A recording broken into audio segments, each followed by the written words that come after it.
This is a awesome second annual event hosted by none other than Odyssey and every other avenue to recovery. We are so proud to say that we're in recovery. How many people in recovery? Raise your hand. How many people need to be in recovery? Listen to the question. All right, so right now, I just want to introduce myself. My name is Kara with a C, not a K, and I am the weekend supervisor for Saginaw Odyssey House. And stop, you know what I mean? Keep going. And so I also have my partner, who is Megan McLeod from TV5, and she will be joining me soon, within the hour. She had to do the news, so she will be here shortly. But first of all, I wanted to introduce the next person, which is Mr. Brown. Mr. Brown, and I'm not talking about Mr. Brown off of the Browns. I'm talking about Mr. Brown, the CEO. And I just want to, first of all, I just want to say, I love Mr. Brown. Mr. Brown is always on point. And even when you fall down, you know, he just look at you. He just look at you and be like, I'll be like, okay, so I'm gonna stop that procrastination, Mr. Brown. He'd be like, but I love Mr. Brown, and I wanted to introduce him today to do the welcome. So let's give a round of applause for Mr. Brown, the Executive Director.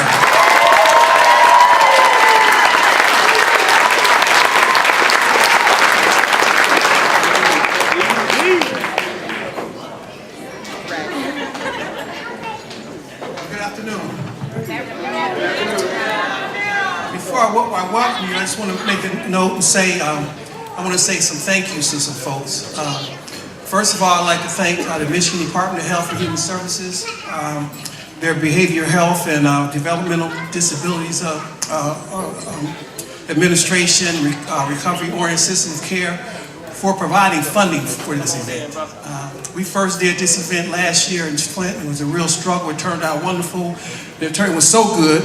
We got some funding this year to do it in Saginaw. So I want to recognize them and the Mid-State Health Network that helped facilitate getting this all done here.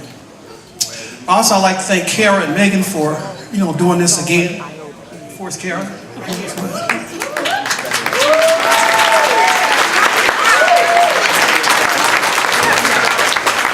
And just to give you a little background on how all this started in the spirit of recovery. Last year, for the last several years actually, but last year we really hit a peak of losing so many people to this opioid epidemic. It was having an effect that I noticed with our staff in Saginaw, in Flint and Saginaw. When you see staff that are dedicated people, work intensely with people personally, and have those people go back out into addiction, and we had a number of people that passed. And most of the attention that we were getting about the opioid epidemic it's more dismal about how many people were dying, filming people in cars, nodding out. And we wanted to put a picture of people that are enjoying life, that say that recovery is just not hopeful, but recovery is an exciting thing to do. So we decided to put on the recovery event last year to show success, and it turned out wonderful. And Amy, who's here, Amy Morosky from Saginaw Saginaw Community Mental Health, and Dr. Koenig asked if we can do this again in Saginaw, and we said we didn't make any commitments, but we're here. We've done that. I also just want to say that our staff, I just want to thank them about all the hard work they do to put on these type of events.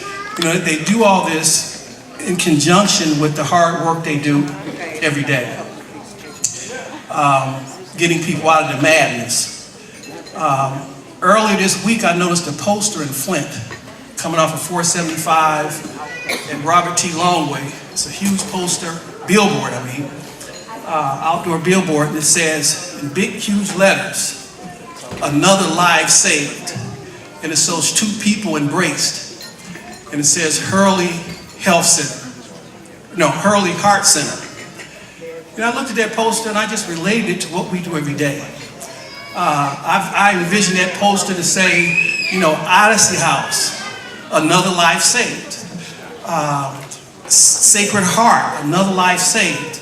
People working in recovery are doing incredible work, saving lives, healing families, getting families back together. And I just want to recognize that. Say you do a phenomenal job doing that. And we need more recognition of that. And that's what these type of events want to do. Recognize the staff and the people whose lives get saved.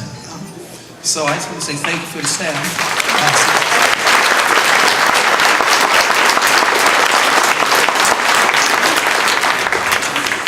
And if she's here, Tanya, I told you I was going to put you on point. You're going to have to join me.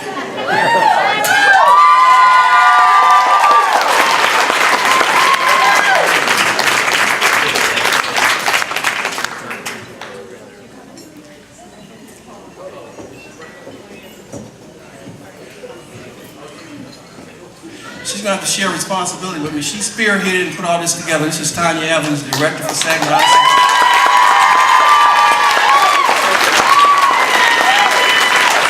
Carol was here, and I'm always proud to say, I'm a 1979 miracle from Odyssey House, and Tanya is a 1993 miracle from Odyssey House. So this whole recovery process... 97. Okay. How important it is to continue to allow opportunities for people in recovery to be a part of recovery, to recognize them, help develop a workforce, because this is a true force. Once you recover, you're as equipped as anybody to help the next person that's in addiction. So I'd like to recognize that. And for Kara, I wanted Kara to say she was a graduate also. So with that,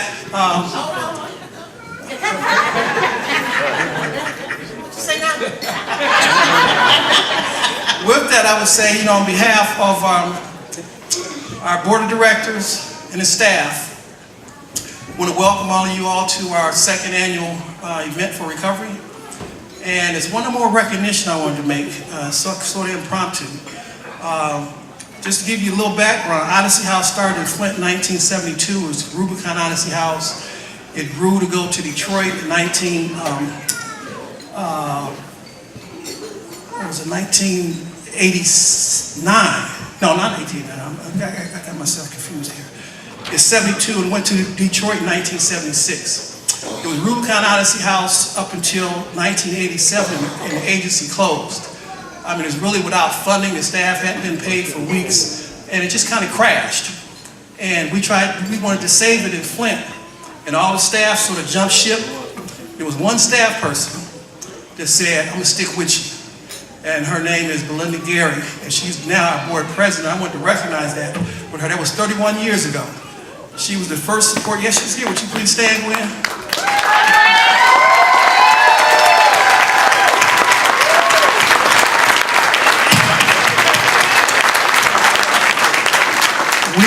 We worked weeks without money.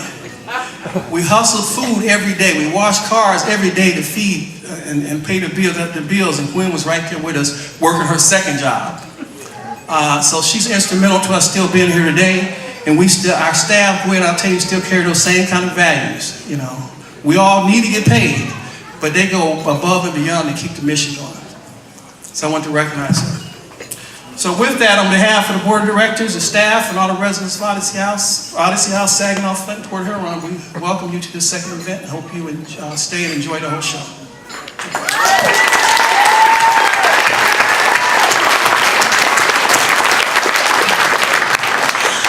All right. So, how many people from Flint? Raise your hand. How many from Saginaw? Raise your hand. How about Port Huron? All right. Strive.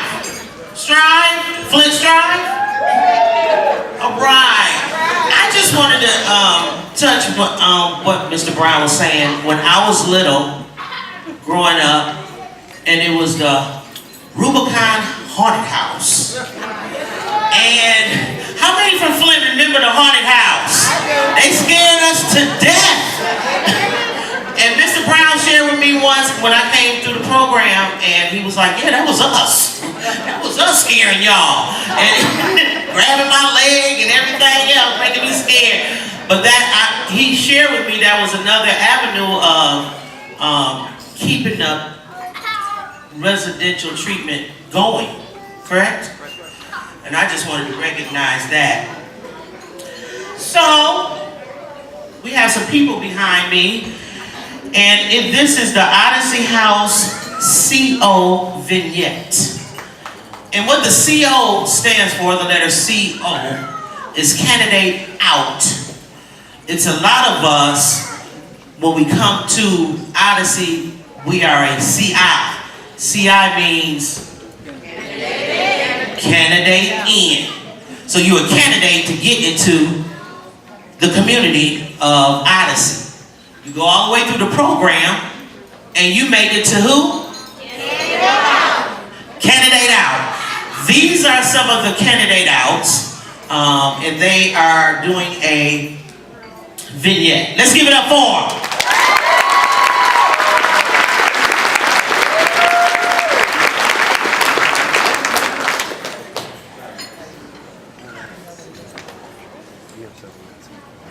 Well, good evening. So glad that you all could make it to our meeting tonight. We're actually preparing for our presentation on the Madness to Miracles program. But before we go into the program, I just want you all to know how much you mean and how much you contribute to Odyssey.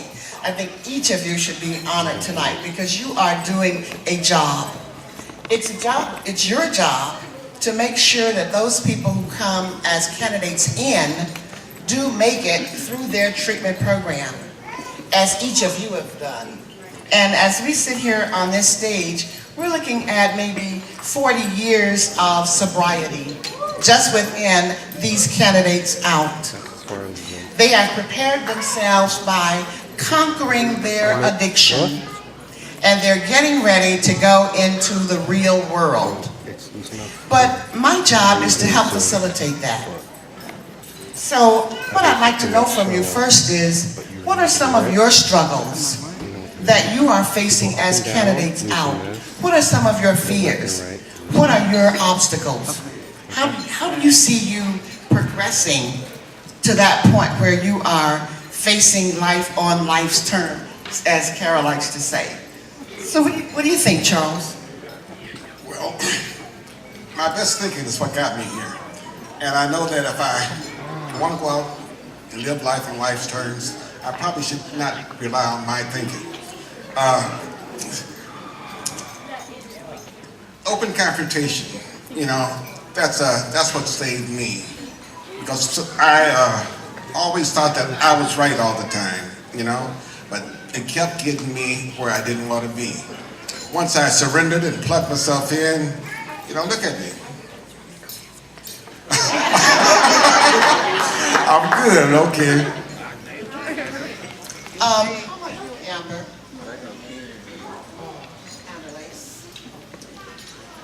So my name is Amber Lace. I'm a candidate out. I struggled a lot to graduate. Hi, everyone. My biggest struggle is keeping the confidence in myself as I continue to achieve the really big goals and dreams that I've set for myself. I am a single mom. I go to school. I work. I contribute to my peer group. I try to be a good family member and a good friend, and biggest of all, I remain sober. And that's a struggle because as you integrate into the real world, not everybody else has the same problem you have. And you can't treat everyone else like they do.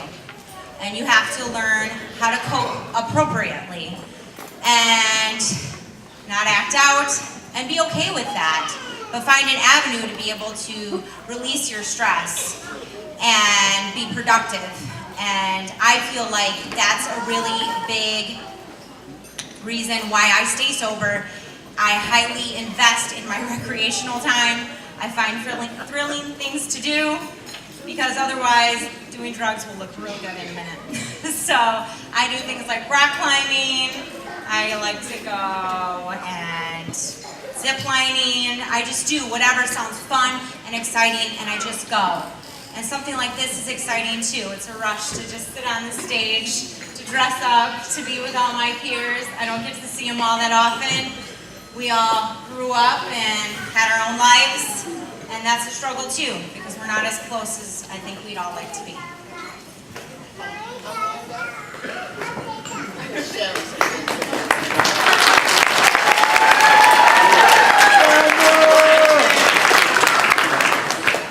Everybody, my name is Amanda. I'm a person in long-term recovery.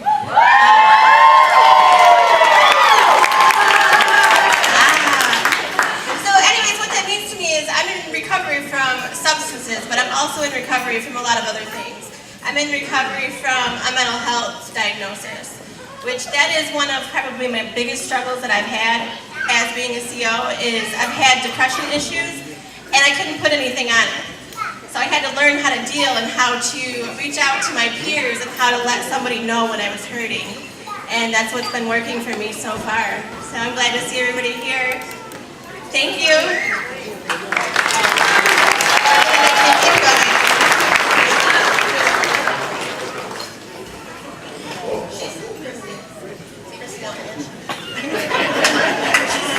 I'm Christy B, and I'm in long-term recovery as well. And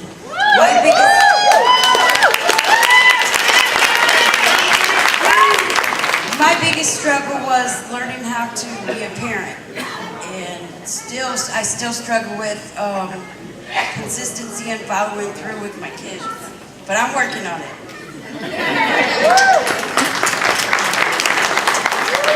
All of our COs are listing some of the difficulties they have. It's not just about staying clean, but it's about confronting the other obstacles that can suddenly appear in your way, but you have to just keep going. How about you, Tara? Hi, my name is Tara. I represent Saginaw. So a couple of my biggest struggles that I have being a CO. Thank you, Tara. Pierce got my back. So a couple of the struggles that I have since I've been a CO are relationships and parenting. I know that no matter what, I have to put my recovery first. If I don't put my recovery first, everything else is going to fall to pieces. I have to look to my peers, share with them like what I'm going through within a relationship, and I have to weigh the options. Like, is this relationship going to damage my recovery? With parenting, like I am a single parent of 2 small children, you'll see them running around here, and like I struggle with that too. I have to ask for help, which is one of the things that I hate doing. I hate asking for help. I hate like trusting and all that stuff, but I do trust my peers. I do ask for help because that's what helps me in my recovery. Recovery comes first, no matter what, whether it be family, friends, relationships, my children. As long as I keep that in the forefront, I know that I'll be okay. Thank you.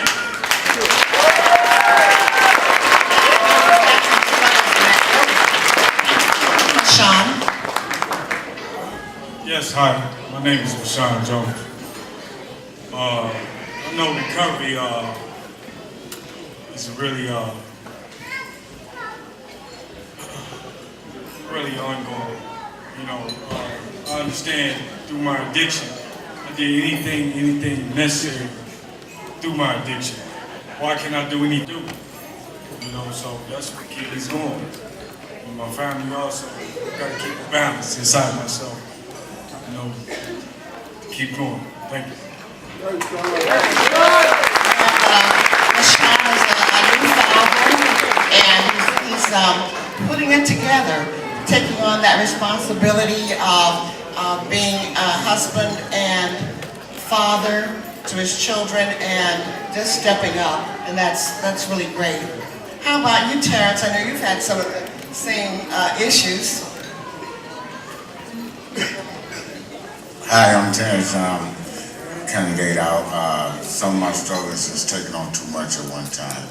So I try to keep a balance and look to my peers for help and just keep the support and not forget where I came from. So that's what keeps me going in my recovery. Thank you. So what are we going to do, COs? We've laid out some issues, but we are not going to let these issues defeat us, right? Right. What are some things and what are we doing so that these things won't get to us? Serena? Hi, I'm Serena. I'm a person in long-term recovery. Okay, so for me, the biggest part in my recovery is trying to figure out how do I deal with my emotions, how do I deal with anxiety, how do I deal with living life on life terms and being able to handle all the emotions that come with it. For me, it's been reaching out for help. A huge part of my recovery, and a lot of people know, is holistic options. So for me, meditation, acupuncture, Reiki, energy work, I've looked beyond what I know to figure out how to deal with what's going on today.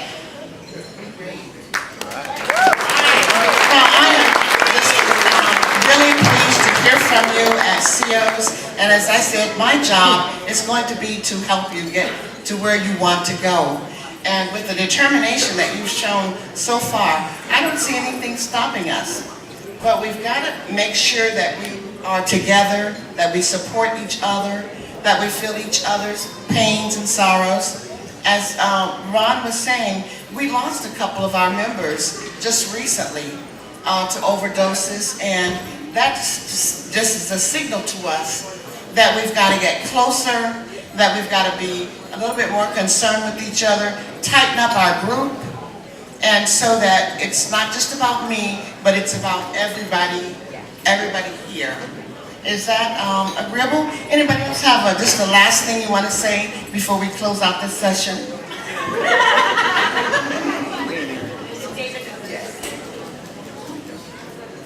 Hi, my name is Nicole, and I am a CO graduate from Flint, Odyssey House.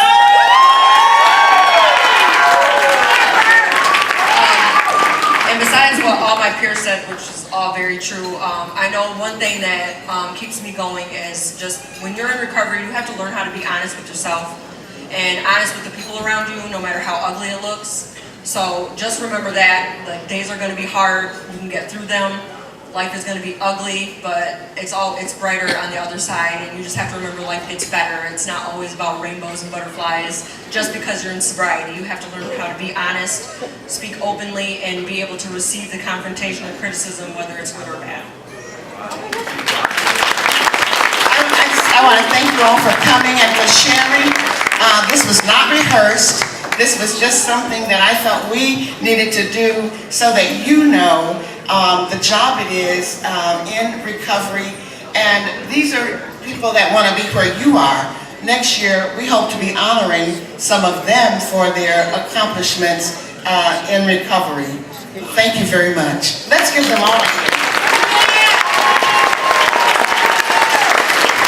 Let's give it up for the COs of Odyssey. Yeah! Come on, say it like you mean it. Come on! Let's get busy!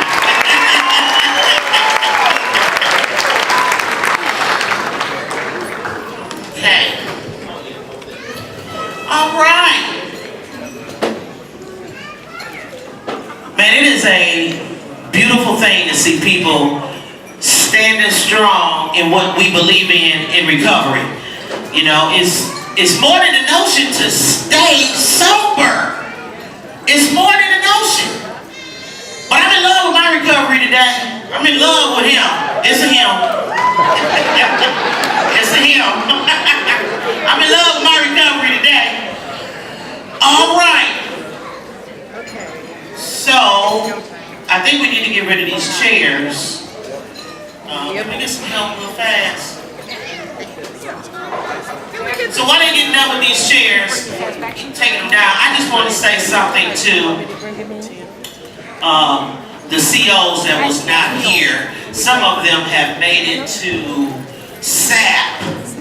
What does SAP stand for? SAP. Can anybody tell me? Say it again. Self-actuated person. I'm not there yet. So what is it? Self-actualized person. Self-actualized person.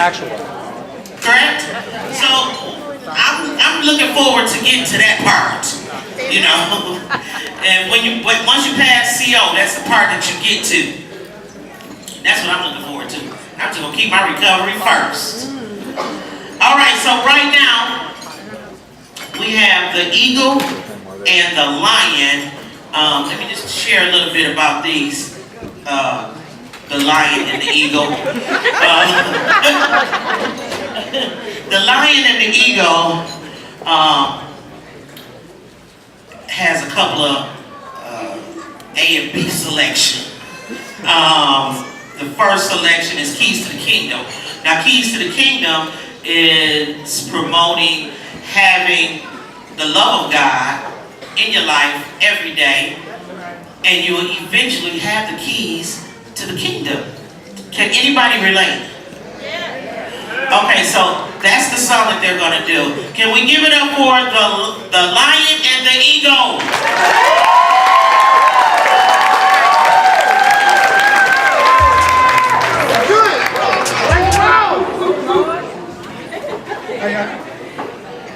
How y'all doing? Yo. Test. Bear with us for a moment. We got some. I don't want to trip off the stage. We do got Affleck at Odyssey though, so I'll be all right. You know, the keys to the kingdom, in my opinion, can be truth, trust, concern, responsibility. Anybody know about that? Setting boundaries, the things that make you successful in life and really walking in the purpose that you should be walking in. We all should be walking in purpose and living in the kingdom. Absolutely. Is that all right?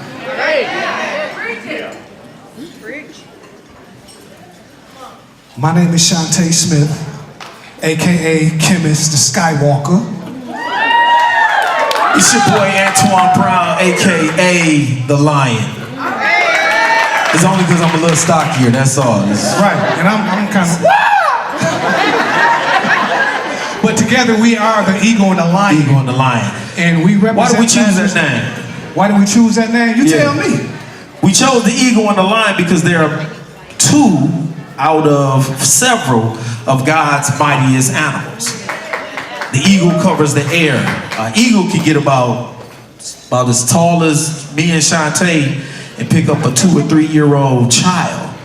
It is the mighty of God's animals. The lion, on the other hand, he's a little closer to the ground, and he be chilling. He don't do much. But he is the mighty of God's animals, and he covers the land and the kingdom. And he watches. So we figured if we cover it by air, we cover it below, nobody should slip through the cracks as far as us gathering them to the kingdom. Is that all right? Hey, can y'all make some noise? Where y'all at? Odyssey,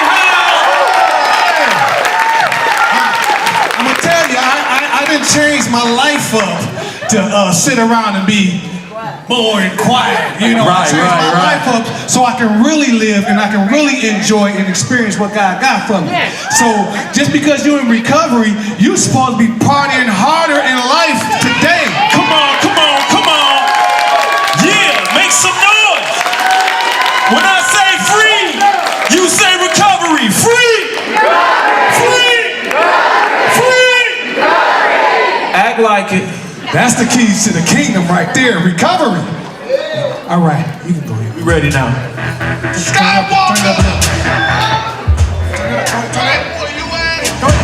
up. Get the keys out. Come on. Turn it up, man. We got the keys to the kingdom. We going straight to the top. Put your key up like this. You need them, but you got the key to recovery. Every day making them. Woo! Just look at them breaking it. Woo! Just look at him taking this. His love is amazing. So, we got the keys to the kingdom. We going straight to the top. Just call him whenever you need him. But you gotta take up your minds. Every day making them. Just look at him taking it. Just look at him taking it. His love is amazing. So many things go wrong. He been gone for too long. Why they claiming his throne? I just stay in my zone. I just stay in my zone. One of the seats I will go out and get him and raise him. I'm talking about Lazarus. You think you better than me when I'm hazardous? I got the keys to the kingdom. Now open the gates to the castle. I'm walking in the shadow. I'm living so fabulous. I'm living so fabulous. You want what I got, then you gotta come get it. The spirit's the catalyst. Love is so faithful and true. He make it do with it too. I lay down the strap. I ain't got a trap. Now I make kingdom moves. I'm making moves like I'm balling.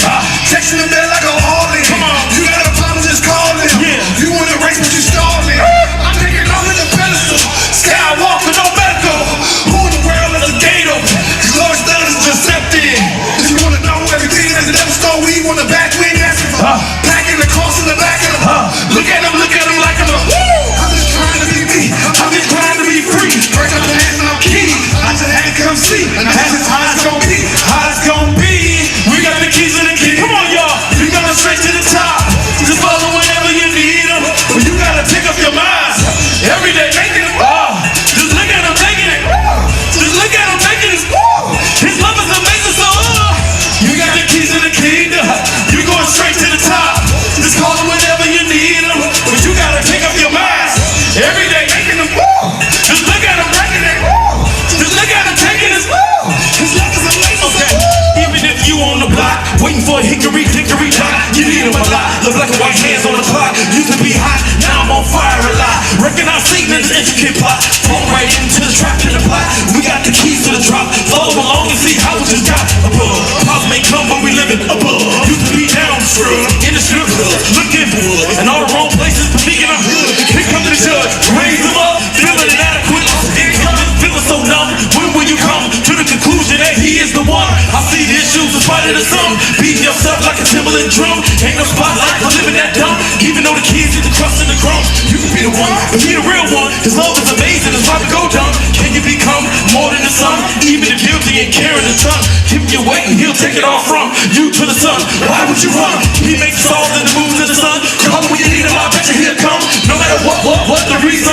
God is the reason for the season. With no fake man, you can't please him. Up on the cross, he said it was done. We got the keys to the kingdom. We going straight to the top. Just call him whenever you need him. But you gotta take up your minds. Every day making him. Just look at him taking it. Just look at him taking it. His love is amazing. So we got the keys to the kingdom. We going straight to the top. Just call him whenever you need him. But you gotta take up your minds. Every day making him. Just look at him taking it. Just look at him taking it. His love is amazing. So hey, yeah.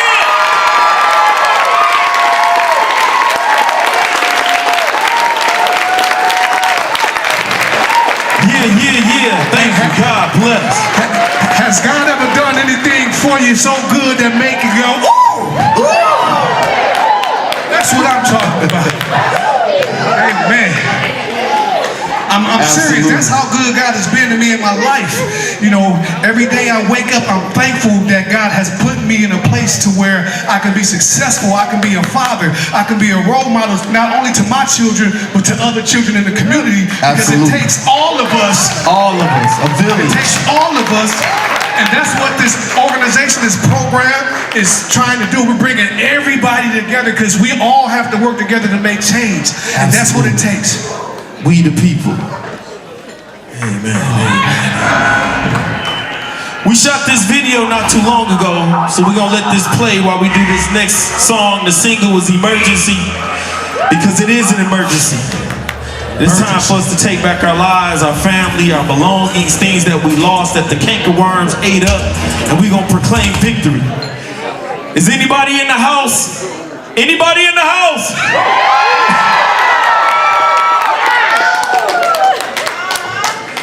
When we point the mic out to you, we want y'all to say this with us. Emergency!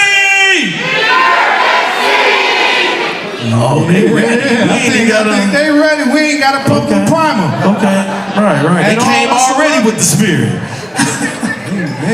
Let's go. Well, so anyway. Okay, DJ, that's the key word you told me to say, right? Okay. Hey, give the DJs a round of applause. They're doing a great job. Absolutely. And I did want to do something while they're doing that. I want to give Miss Gwen a copy of the CD. Okay. That's my baby.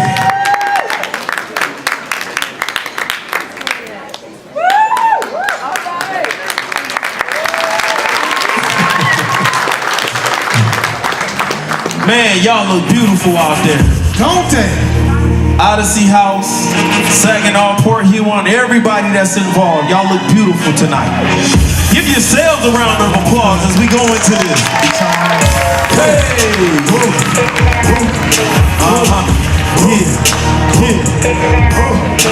Y'all ready? Here we go. You finna go in?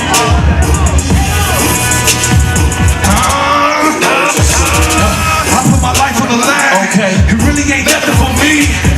I grew up in the jungle. It really ain't nothing to see. Death and destruction on every corner and street. To get real in the field. Even my homies was plotting on me. Man, I almost lost my mind. I didn't want to hurt that boy. Ain't you the one with the yard with the toys? Who the one making all that noise? Hold up, wait up, shut up, sit down, listen, get your mind right. Oh, you think you tough? You think I'm playing? This is hindsight. When you got a gun, are you stuck in that trap? Used to be. Are you getting that money? Refuse to go hungry? He suffered for that. Yeah, he took them stripes. Why? So we can be free. Still we walking them chains while cursing the same. Emergency! Say it with me, put your hands up. Emergency! Say it with me, put your heart in it. Emergency! Say it with me, put some love in it. Emergency! Say it with me, put your heart in it. Emergency! Now what was you thinking? I don't know. Forget what you thought. Okay. Original Hebrew boys, position your eyes on the cross. Skywalker, walking the earth, but you don't know your work. You just jive talking. Man lawless, born again, still walking around these parts. Stop, let me hold up. What you need is the truth. Okay. His words will open your eyes. Don't focus on the hypocrites, cause the blind can't lead the blind. But he's real, he's able. The love of God will change it. Grace saved, your debt's paid. You free, no angles. See, our love is conditional. That's right. But he loves us for free. I'm done living miserable. I had enough of these streets. Now you can stay if you want in the streets in the block and get hot as a sauna. I'm sick of the drama. Got too many mamas. Should've listened to mama. Come on, y'all. Would y'all put your hands up with me? Emergency! Say it with me, put your love in it. Emergency! Say it with me, put your heart in it. Emergency! Say it with me, put your love in it. Emergency! People don't rap no more. What they do? All they do is this. What are you saying? I don't know. I can't get jiggy with this. Man, I need some substance. What's that? Something that's gonna make me think. Like, what can I do to get out of the game? Cause I don't wanna die like this. Rats and roaches fighting for crumbs, man, look what they done to us. You think as you rap where you're from and busting your gun and really you coming up? This is a poverty mindset. Man, we gotta change our thinking. I might have been born in the projects, But I'ma rise in the kingdom. what good is your hard work if your soul don't prosper? I'm in love with the Almighty, but I ain't talking about a dollar. Yeah, I see through the smoke in the mirrors, my vision is clear today. I look at the man in the mirror, I scream emergency! Say it with me, put your heart in it. Emergency! Louder, say it with me, put some love in it. Emergency! Say it with me, put your heart in it. Emergency! Say it with me, put your love in it. Emergency! Say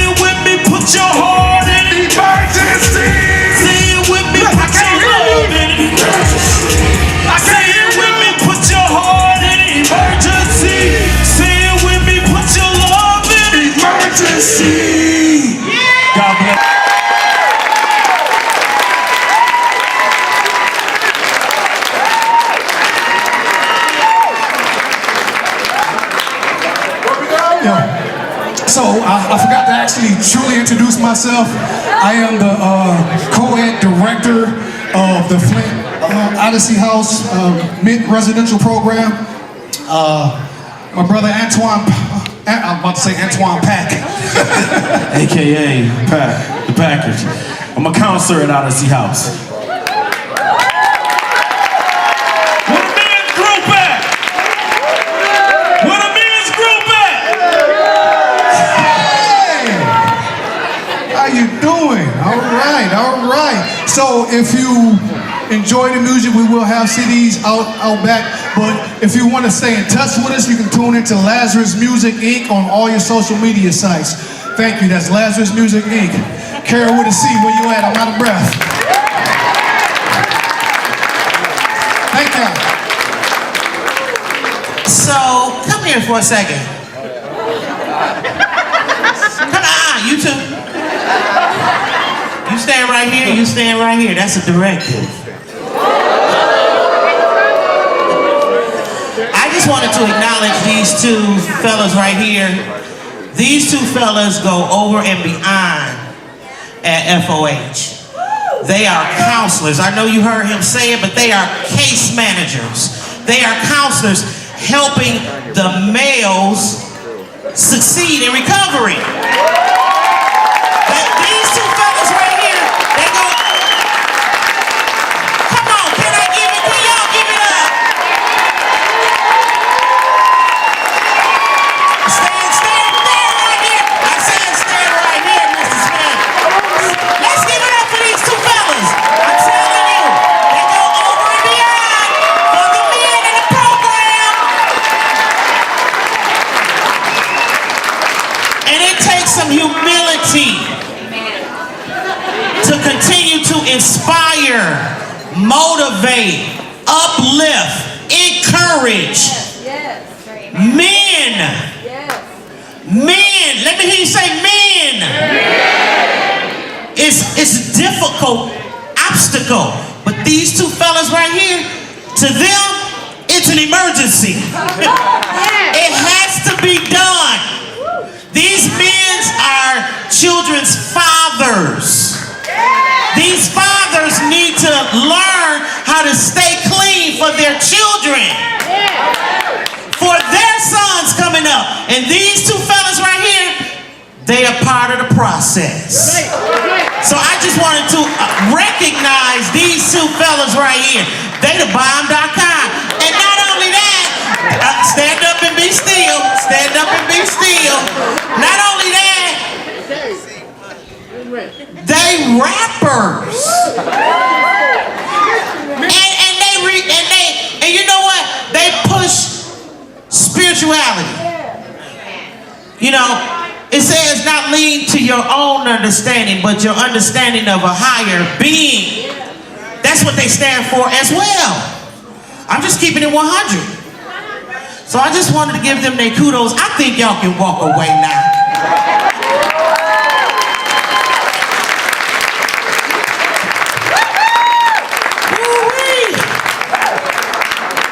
Oh Lord, I had to go there for a hot second. I just had to go there. I'm sorry. So, you know, madness to miracles. Does everyone here understand what we're pushing? Madness to miracles. And so, madness to miracles is just that. When you was out there, you was mad. Mad. I mean, mad. And it's a miracle that you came out that madness. Can I get a hello?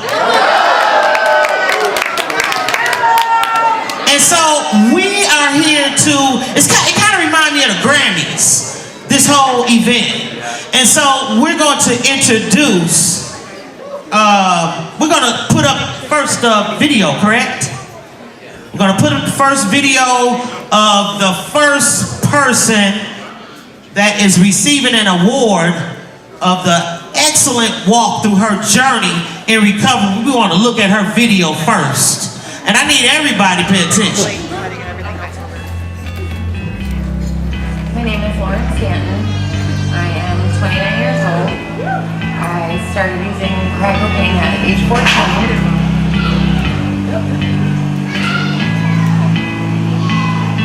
I never got a chance to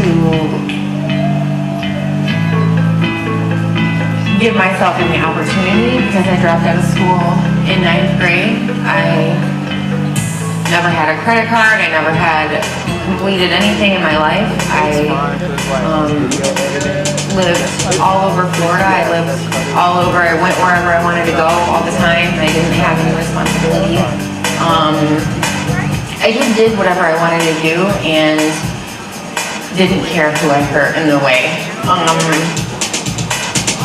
I had my first daughter at age 23, and that didn't stop me from using either. I lost my daughter during my addiction. I had completed treatment before, and it was unsuccessful. My daughter was moved around a couple different places, and then I got pregnant with my son. I used through both pregnancies. I came to Odyssey House pregnant with my son when my daughter was in foster care, and never looked back. I got my daughter back, got my case closed. I had a healthy baby boy. I graduated Odyssey House in 2016. I became a recovery coach. I started working for Odyssey right around that same time, and then I became the treatment administrator here. Since then I've gotten my license, I've gotten my car, I've gotten my own place. I'm working towards my CADC to be a counselor.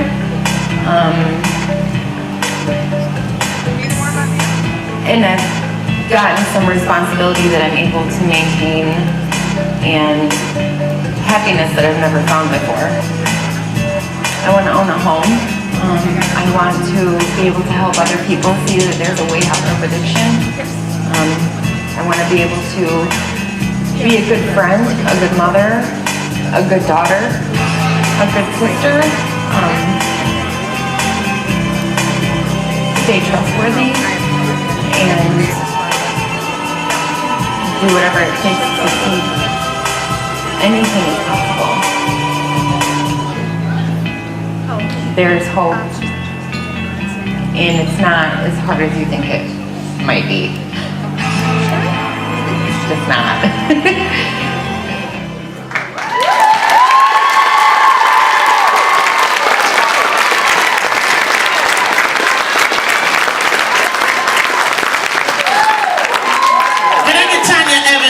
To the stage, please.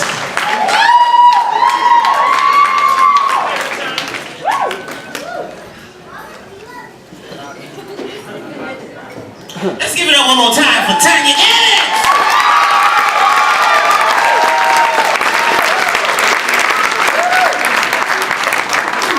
Good evening.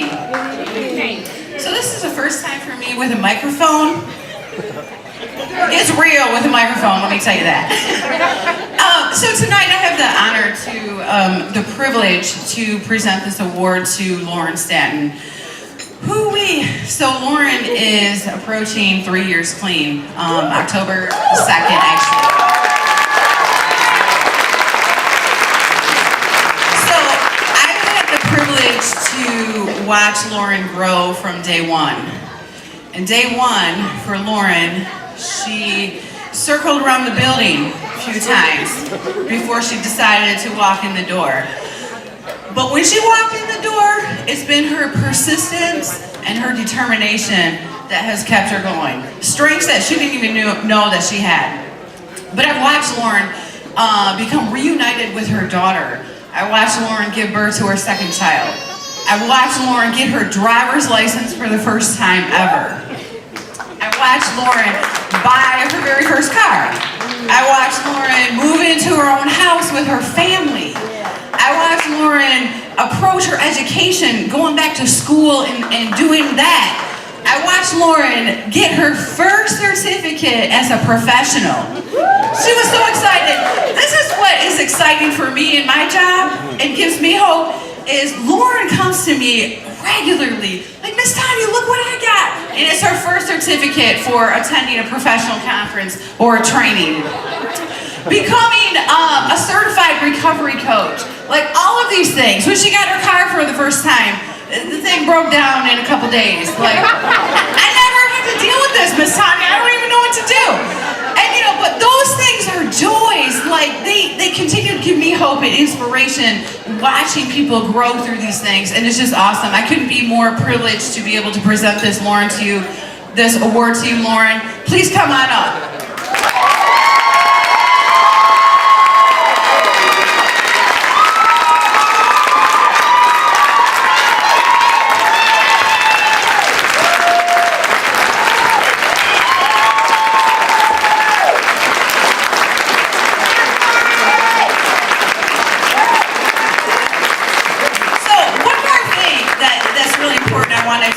Touch on as it relates to just Lauren's inspiration.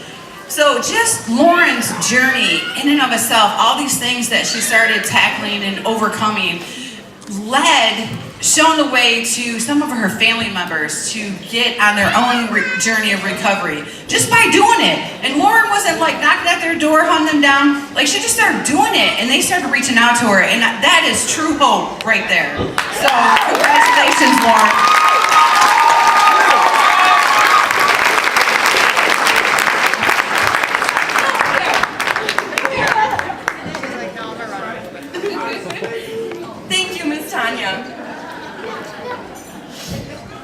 Let me just say I've never won anything in my life. And I'm so very privileged to be here today.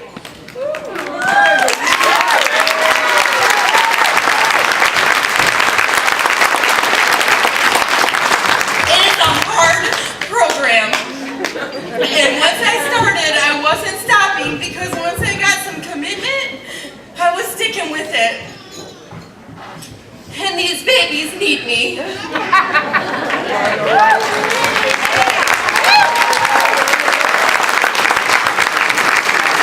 just want to thank my family, because they held me accountable.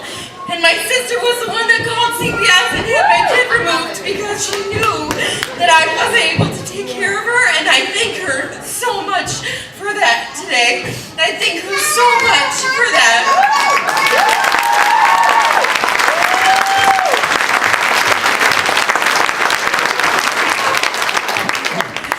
Appreciate it. Thank you, oh baby. Thank you, everybody. All right.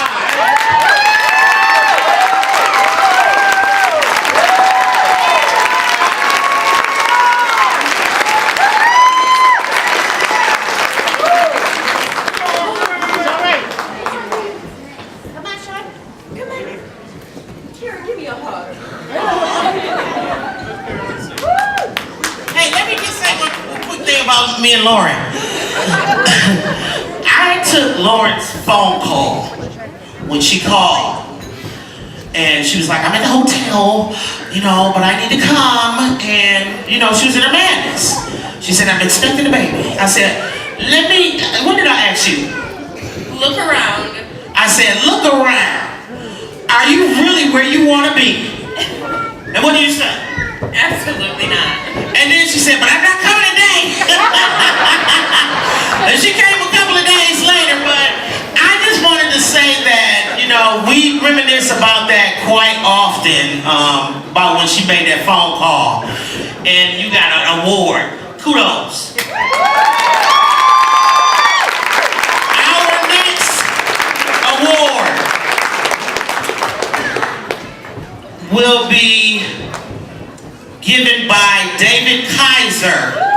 But first of all, we're going to look at this video concerning who the award is being given to. So let's check out the video. Started using for my face. I am working towards my PhD to be a counselor.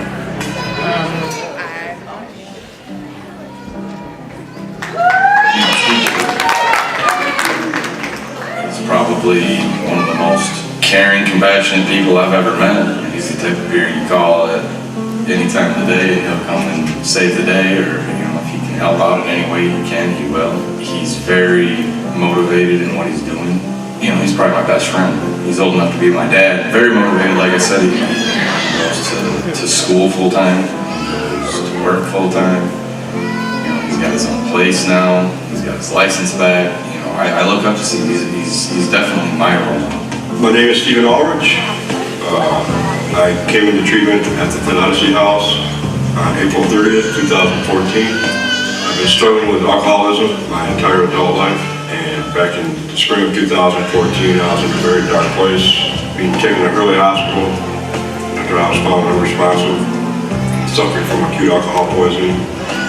And the social worker at early hospital asked me what I wanted to do, and I told her that I wanted to get into treatment. And that's where my case management started. Transferred over to Crisis Residential Unit, operated by Hope Network. And that's where the process began where I did my phone screen. And when I was told what my list of options were for treatment, the last thing that they told me was the Odyssey House. I'm so grateful that I chose to go into the Odyssey House because I needed long-term residential treatment, and I knew that it was going to take some time for me to work through the issues that got me to where I was pretty much distraught living on the streets of Flint, Michigan with nothing. I have embraced all of the concepts, method of treatment from my very first day at Odyssey House. I had a pretty good understanding of the therapeutic community, what it meant and what it could do for me. I was fortunate enough, actually at my first meal at Odyssey House, to have dinner with Ronald Brown, the executive director.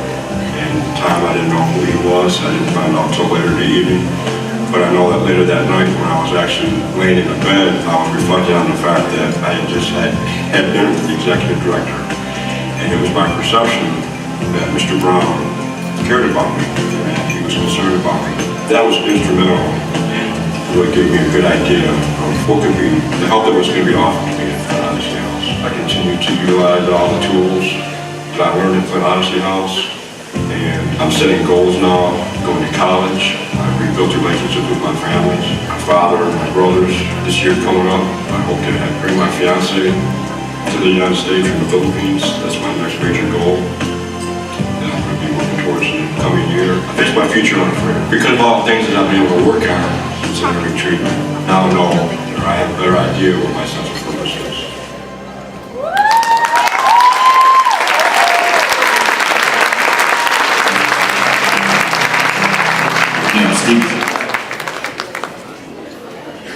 Okay. So where's David with a K? David Kaiser. Come on up here, Dave.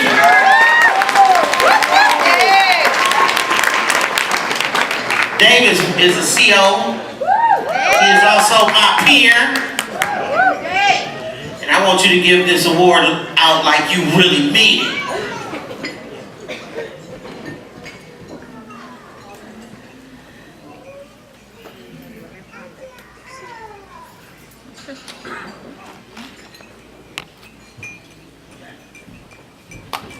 Good evening, everybody. It's an honor and a privilege to award this to Stephen, like you heard in the video. He's my best friend. He's old enough to be my dad, but he's my best friend. My first memory of Steve was in the CI room. He had just gotten there. He come 2 weeks before me. We went through the program together. And he was staring out the window. Mind you, we're on the 5th floor. So I'm thinking, is this guy going to jump out the window? He didn't, thank God. But from there, our friendship has blossomed. He was in my wedding.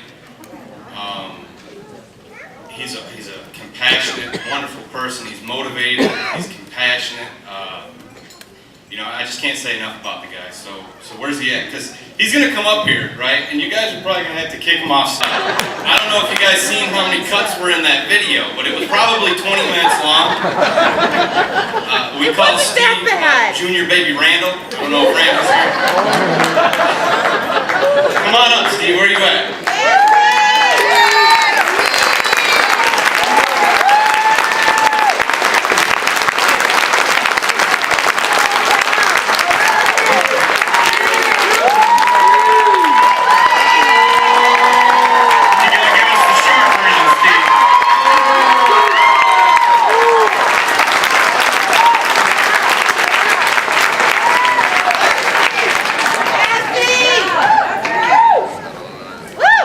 Thank you, David.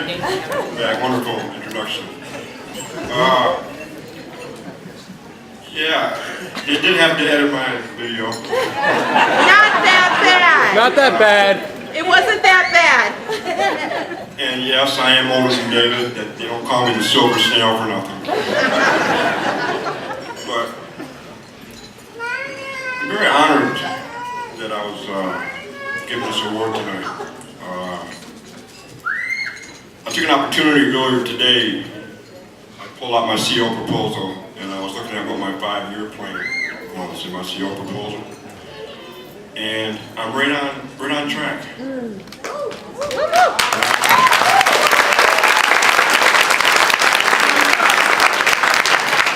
I was like, good job, Steve.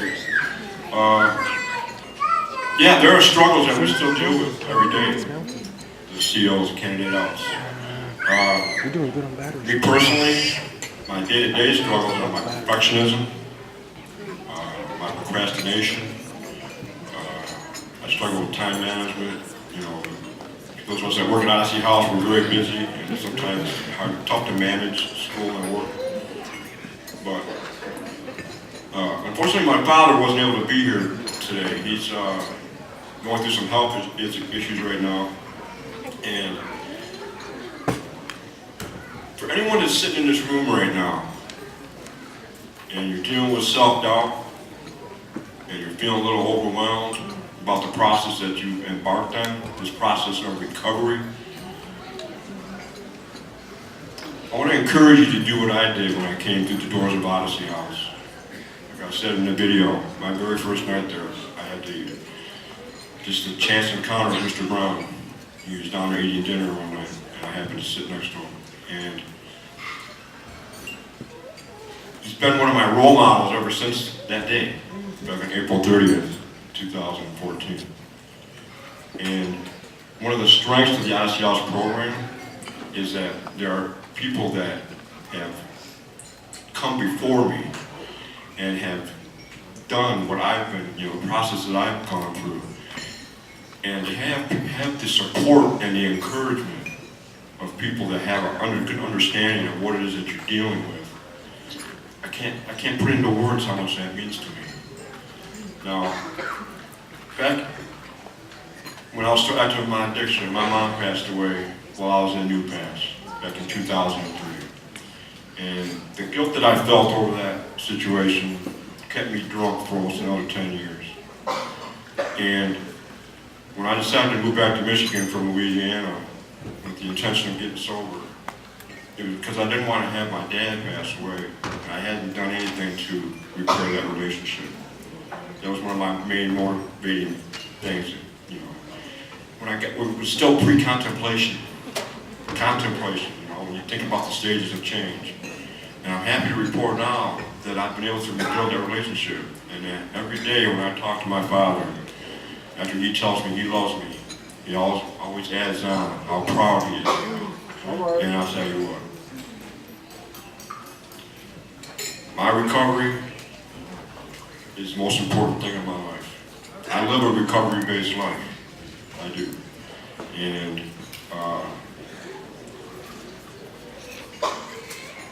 I still got some challenges ahead of me. But I know now that I can face my future unafraid. Yeah.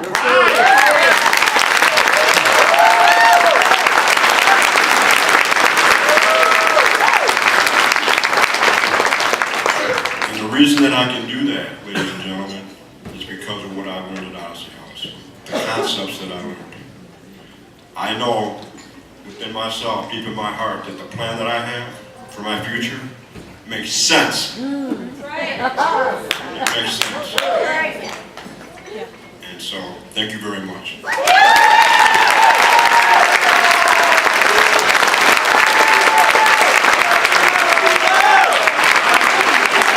So I just want to say one thing about Steve that he didn't care to mention. He just passed his CADC yesterday.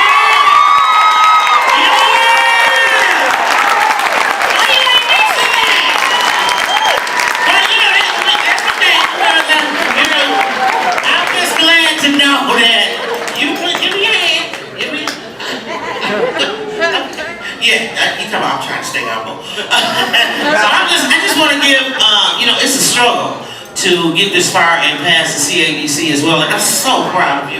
This is one of my peers as well. I remember he came in here with that gray hair, and he was a level 2 running all over the place with that gray hair. We got him gray hair at level 2. Silver Fox. All right, thank you, Steve. It's been brought to my attention right before the next thing on this program, it's been brought to my attention that the only way you guys, pay attention, hey, over there. The only way you guys can use your cameras on your phone is for the people that's up here, like me. Not throughout there. You know, we have confidentiality of a lot of people in here, and we don't want their faces, or they might not want their faces, on in the background, photo, what they call that when you, photo bombing and all of that. So I'm recording as well. Record up here. Not back there and out there. There's still certain things that we have to do decently and in order. Can I get a hello? Okay. All right, the other thing was we are giving it over to the Horizon because we're going to be eating now, and they are going to be dismissing tables. So that don't mean get up, everybody. When your table is chosen, it will be because the waiters or the waitresses will let you know. So that's what's happening right now. And pick my table first. Thank you.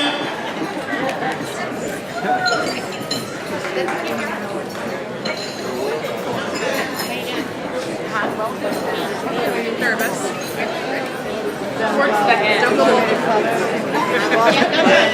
Don't run. No runaway run.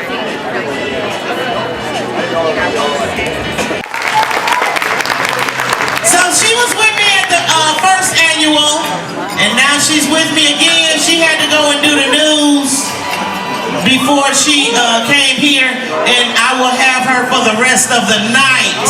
So let's give it up for Maggie McCall! Say something! Great, is this one working? Oh, it is! Woo, okay. Thank you, CJ. Thank you for having me, by the way, Kara. No problem. As I was telling other people earlier, I'm kind of just like her sidekick, her plus one, who just waves, and she's the funny one. So, but we do have some really good entertainment coming up. Absolutely. Absolutely. So, without further ado, we're going to continue on with our program. But first, I want everybody to make some noise. Make some noise.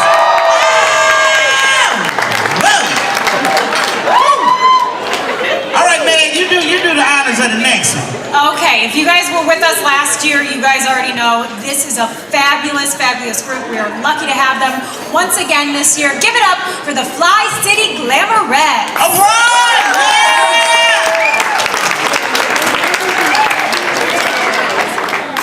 Are they ready? They're not ready. Oh, here they come. I believe.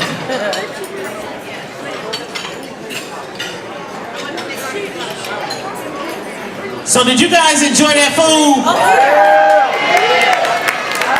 All right, if you turn your attention toward the very back, there they are. All right.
presenting Ms. Amani Azee.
Let's give it up for the Flint City Glamorettes. But I need you guys to come back. I want you guys to come back to the stage, please. And the leader of the Glamorettes, please come up here and explain about what you guys are doing.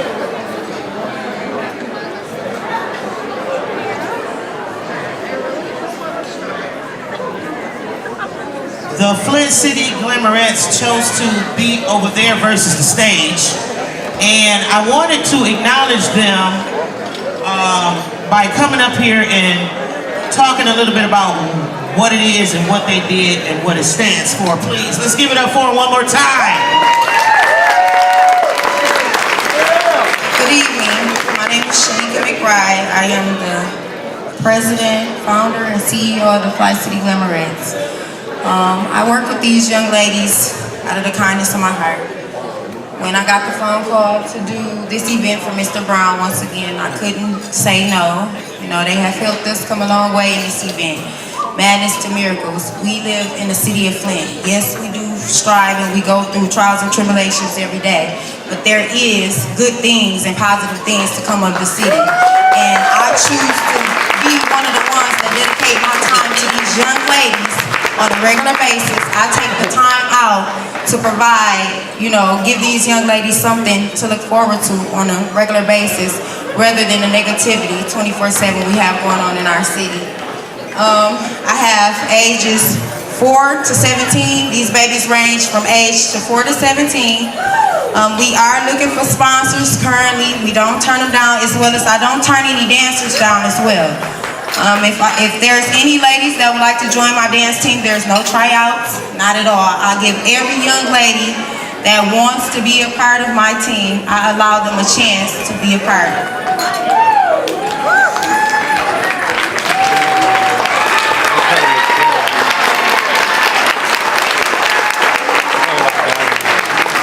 I have some members here with me today of my board.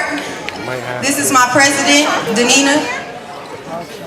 Fundraiser, Miss Travanda. And I got Miss Quita. Loyal parents. I have parents that travel from Flint to Saginaw as well with me over in the corner.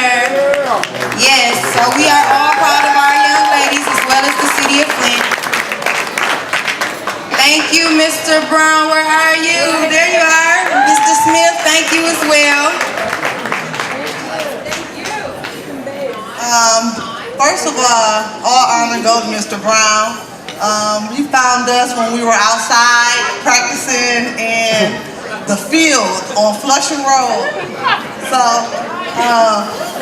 he the one first sponsored our first uniforms. He gave us somewhere to practice at. So all honor and thank you goes to Mr. Brown. And we're still going strong, Mr. Brown. Thank you once again. Ladies, take a bow.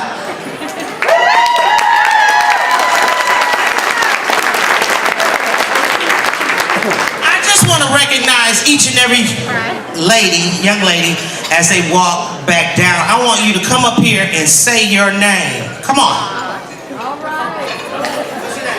Sonoma Joy Lawson. All right.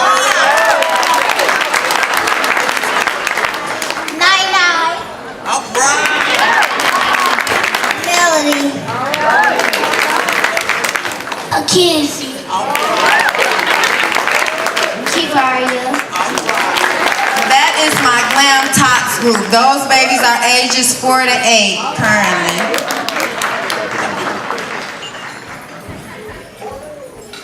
Could I? Hi, my name is Amaya. Shane. Samira. Malia. Denasia. Alayla. Kiaja. Jordan. Anisha. Adra. Kyla. Diamond. Kyra. Shinari. Lily. Let's give it up for all of them. Let's give it up for the Flint City Glamorettes. Can we stand up for these ladies? Can we stand up for these young ladies?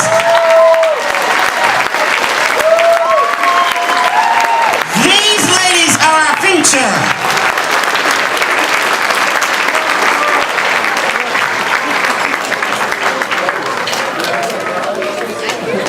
They did an awesome job. I give them, the leader and the parents to put forth an effort to continue to strive so that the youngsters can have something to do. And so I just wanted to give it up to them. So next, I like this one better. So next we're going to have an award. And right now we're going to look at the video, and Ricardo Bowden, is that correct? Bowden will be presenting this award to Jason Lumpston from Pier 360. So let's check out this video.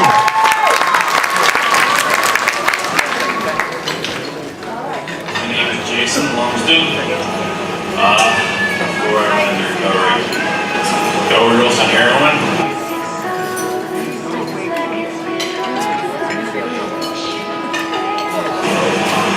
I was without rushing in my brain for 13 hours. The doctors told my parents that I was going to die. They called for 2 weeks.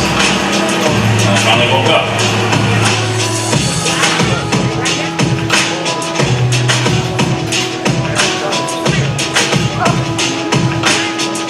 I had recovery. I've been in recovery for 3 years and 3 months now. Great.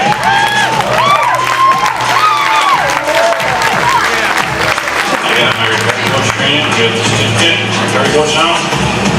I go to my meetings at 360. They saved my life. 360 saved my life. Help them out where I am right now.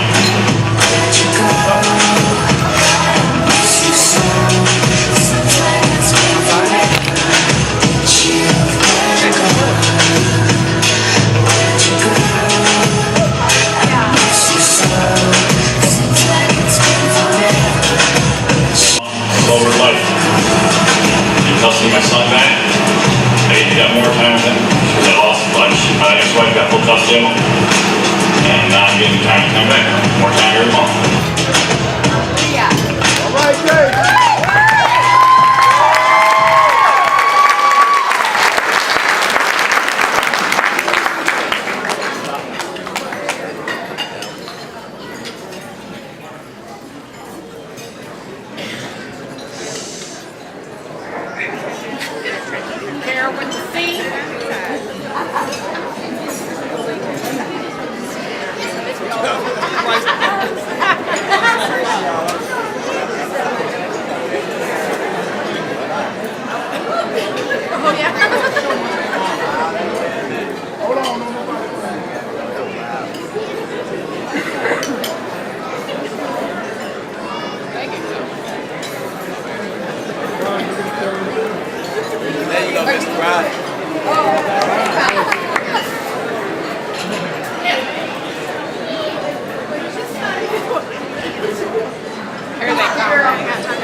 Sorry. So we're going to introduce right now Ricardo Bowden. Can you come up, please?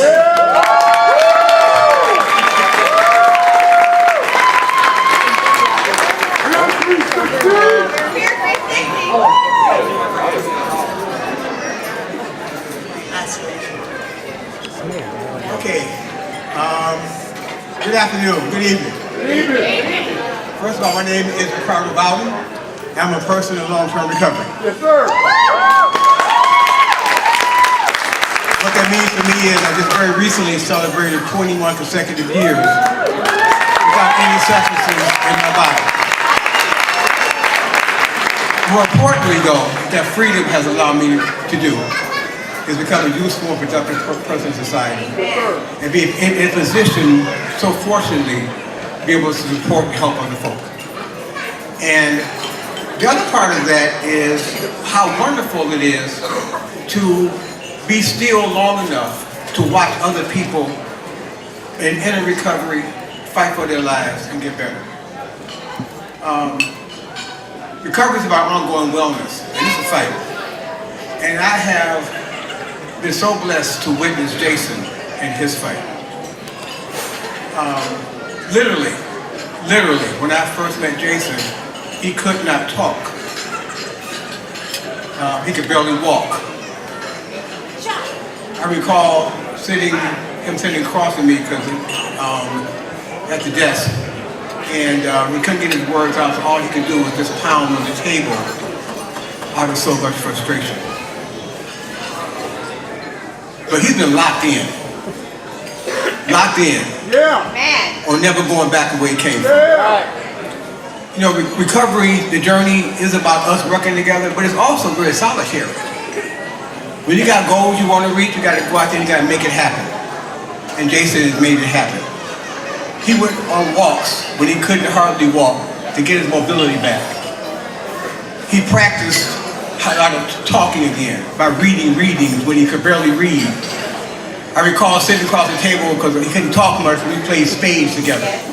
I recall when he couldn't shuffle the cards, but he tried. And then one day he came in, he shuffled the cards. It was an amazing thing to watch. His commitment to his son. He lost his own ability to be independent, had to fight through courts to get his own independence back as an adult person. He's still locked in, not going back. He is an inspiration to me and to so many other people who get to interact with him and hear his story. So with that, I just want to have Jason come on up. Thank you so much for being a part of my life.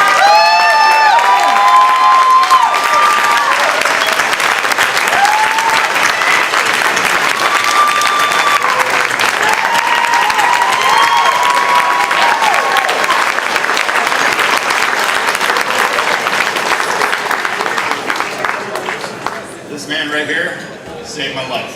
Hey. Where I'm at right now without him. I'm so blessed to, I'm honored to receive this. I didn't say I didn't need a award. That's my reward. All right. Well, thank you for this. I'm honored. Yeah, I'm tall. I don't know what else to say. I'm blessed. I'm blessed. I'm not going back. Never.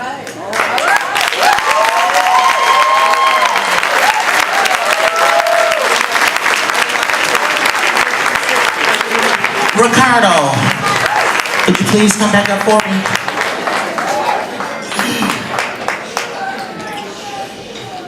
Come on, stand between Ebony and Ivory. So I just wanted to acknowledge Pier 360.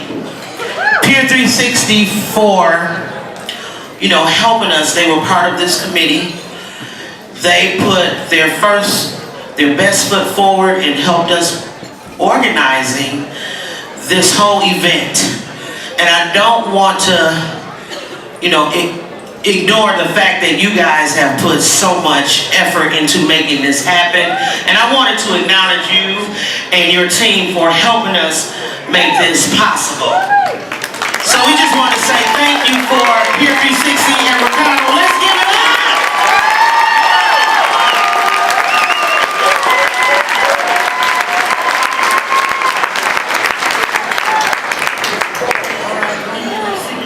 Let me see what you're working with, man. She's a lot better than I am at this kind of thing.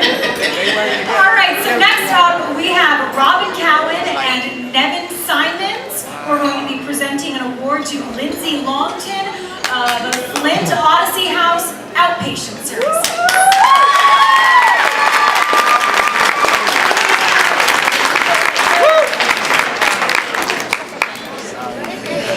Succeeded in getting involved in the community, getting involved in not only the 12 steps, but people in our community, the charities in our community, giving to other people. She came in, struggled, fought, cried, laughed, and succeeded. This is truly a warrior. Truly a strong, wonderful woman that is a warrior for recovery, a warrior for change, a warrior in all aspects. I'm very proud and very pleased that Lindsay allowed me into her life and to be part of watching her grow. Yeah, I was living in abandoned houses, living couch surfing, wanting to die, like hitting myself, hating myself. I was super thin, like 110 to 120 pounds, just like, I was done. So many people have told me that, that I needed help, but I didn't really believe it or something. I don't know. But I got to a point where, it was insanity. It was just crazy, like just the anger and crazy, like I would break stuff, and it was just crazy how I lived. I run at a truck. I remember running at an oncoming truck, and it was like, I just knew I wanted help. I remember writing letters to my kids and like telling them that like I wouldn't feel like my mom was. Well, now I work at the hospital. I work in dietary, and I worked there. I helped with my job for like 3 years, or about 3 years, like the same job. Like holy crap. I go to 12-step program. I service like the helpline, and I hold positions in my home group. My clean date is November 10th, 2013. So I have as far as 10 months today. And I just started school like a semester ago. It was just a class, but it was just, I know things are getting better to continue doing what I'm doing. Well, I've always wanted to help people. and I haven't quite decided what I wanted, the area I wanted to. I'm kind of like tossing up either social work or I've wanted to become a physical therapy assistant. You know, I remember seeing them help my dad, and I'm undecided, but I know that I want to go further. I know I can.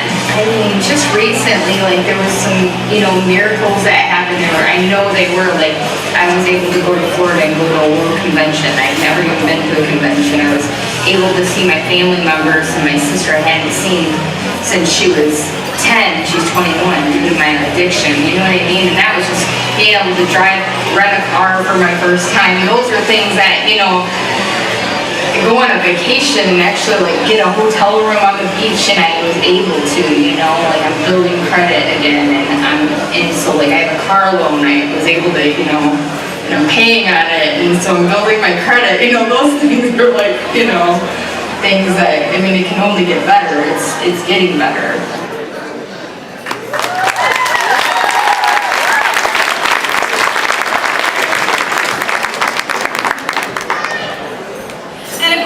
Robin Cowan, Nevin Simons, and they will introduce Lindsay Longton of Flint Odyssey House to the stage. Come on up, guys.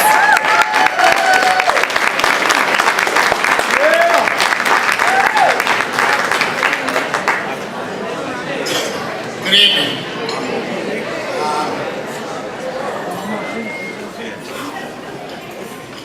Lindsay. This jab, this journey that we are on, runs into many different people, many different personalities, many different lives. Some were invited into, some were not. Lindsay was at the point to allow us as Odyssey as a whole into her life. No matter what it looked like, to be there, to help her. I was told many years ago when I first started, and it feels like a lifetime ago, a teacher must learn, a good teacher must apply what they've learned to themselves. A great teacher tells you where to look, but not what to see. Lindsay has taught me and exhibited by what she gives to others as she's grown. She tells other young ladies, other people in this recovery, where to look. She never tells them what to see. She has... Good evening, everyone. I know it's getting late, and I won't keep you long here. First thing I'd like to say is I am honored. On behalf of the 10th Circuit Court here in Saginaw, Michigan, I am honored, and it is a privilege to be here, to be invited here with you, to go ahead and celebrate your recovery with you for this momentous occasion that's very special in your lives. Before I go any further and introduce the recipient, I'll take the time out now to stop and thank Mr. Brown and Ms. Evans. If you would please stand. I know they're wondering, like, why am I saying this? Well, like I said, I'm going to be brief. You go and have a seat. You know, sometimes when you're in court, you know, we think we know everything.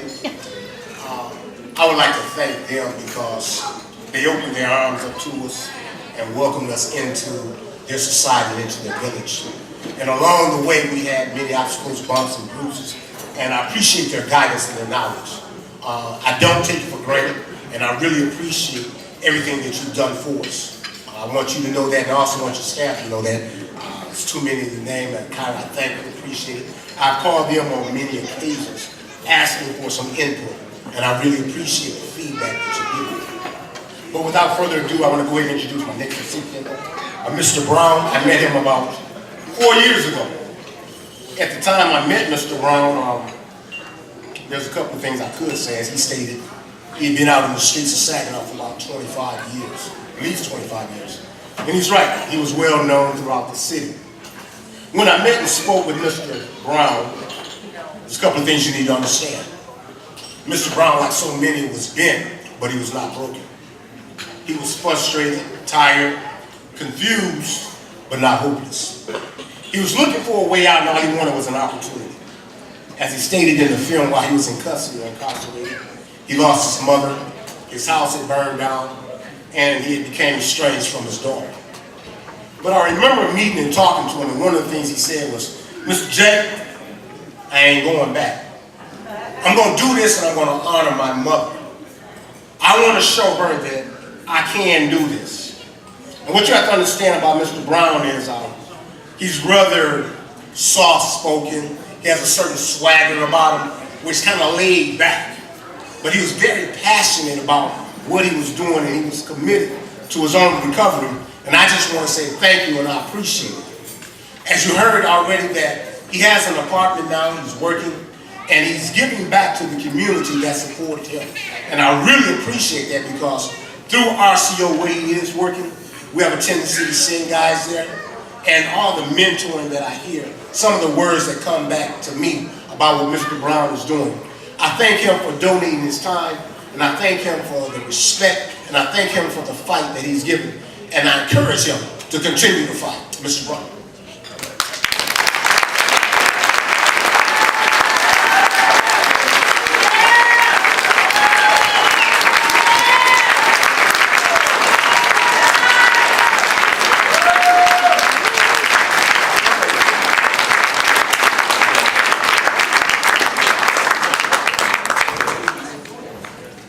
Like James said, ain't much on words and everything. Action speaks louder than words. It's one day at a time, y'all. Y'all take care. Love y'all, man.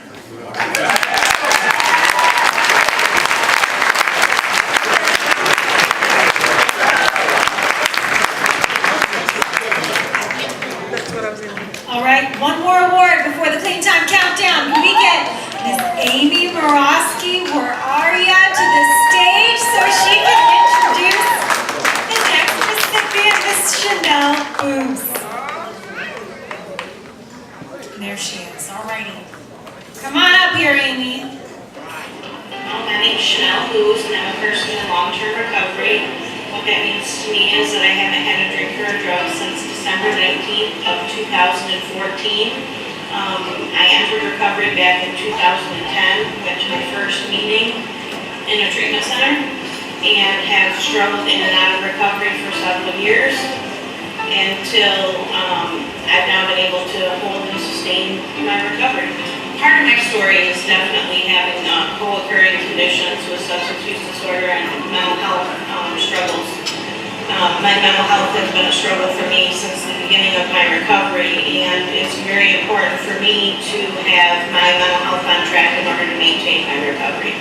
I'm a mother of 2 children. I have a 14-year-old girl, a little girl named Abby, not so little anymore, and a 2-year-old little boy named Garrison. I'm currently engaged to be married.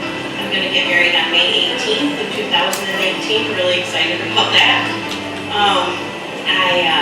I work as the Saginaw County Coordinator for Cure 360 Recovery Alliance, and I'm very involved in the community, doing all kinds of coalitions and different organizations to be involved with.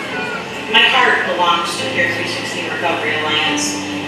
That's the organization I choose to be aligned with in my recovery because it's in line with my values and my morals, and what I believe recovery is all about is just getting a better quality of life. And I see continuing with them as the Saginaw County Coordinator. I see being married and having a family and continuing to improve on my life and what I do in the community. More outreach, getting involved with the hospitals, doing some things with neonatal abstinence syndrome with the mothers and the babies in the NICU, working in the emergency room department as a recovery coach. There are a lot of different things that I want to get involved in the future, so it's really exciting.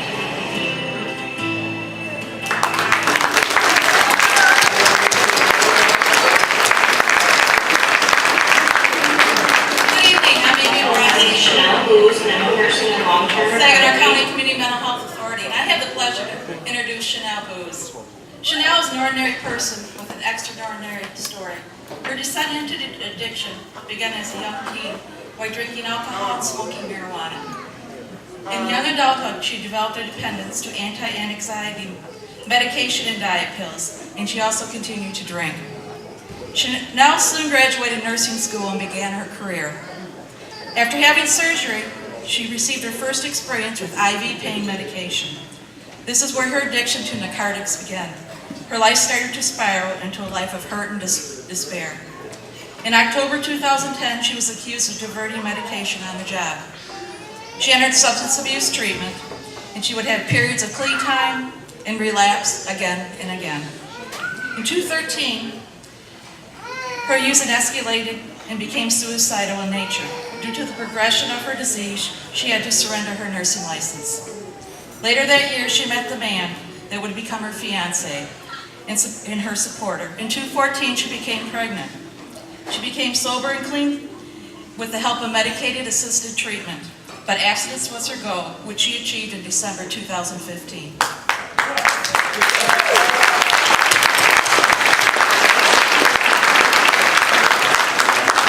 Chanel is a certified recovery coach.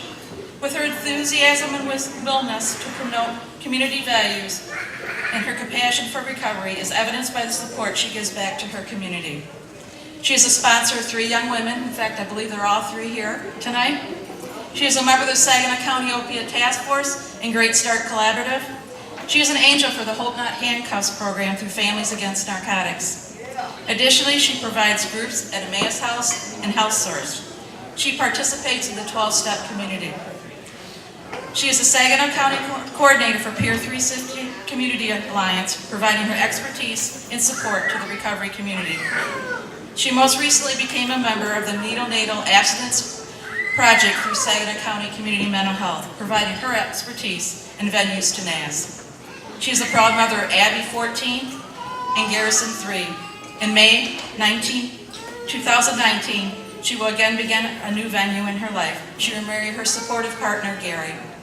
For everything she has accomplished in these past years, Chanel is a role model for our community, her family, and I could not be more proud to nominate this young woman. She is definitely a miracle.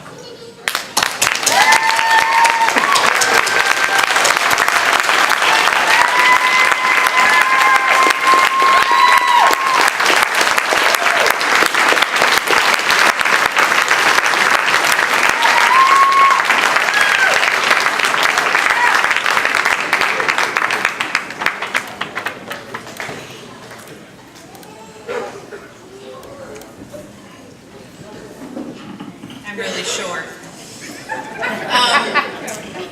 I just want to say thank you to everybody that has been a part of my recovery. As I look around this room, it's just crazy because I know so many of you in recovery and from different ways and different pathways and different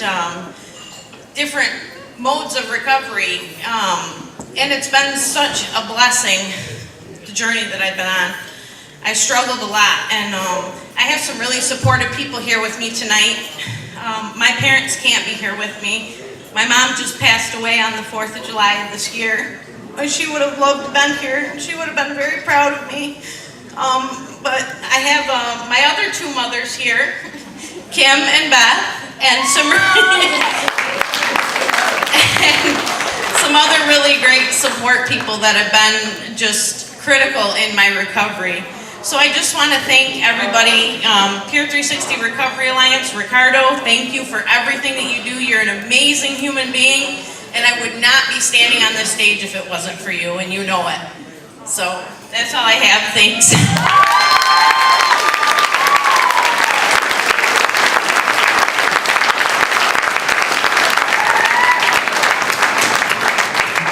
Another big round of applause for Amy, Chanel, Russell, and James.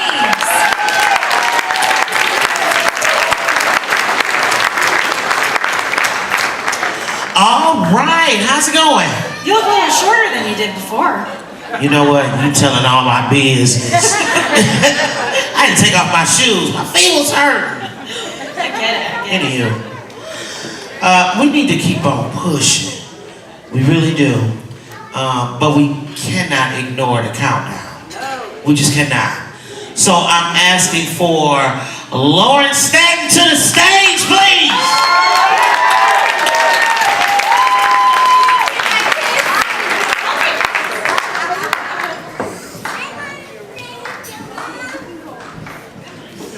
Are you gonna sit still? Come on. Come on. Oh, now, wait a second. Wait a second. Oh, you want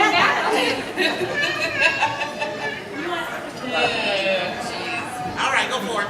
So I just want to be up here to show everybody that recovery works.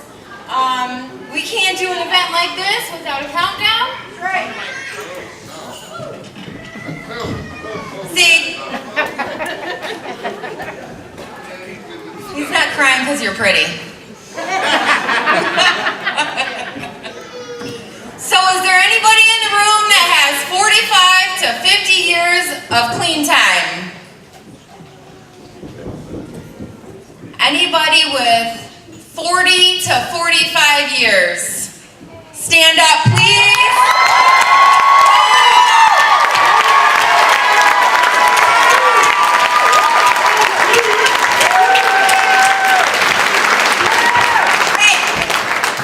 Anybody from 35 to 40 years?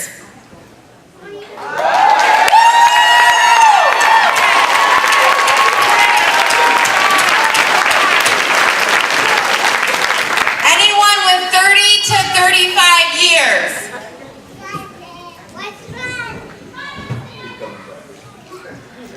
Where am I at? Oh. 25 to 30 years. Yeah, baby!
Between 2 and 3 years.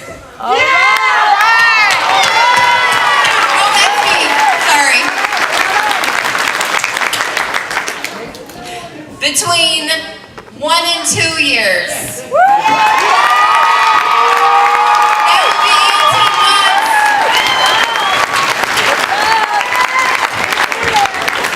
Is there anybody with 9 months?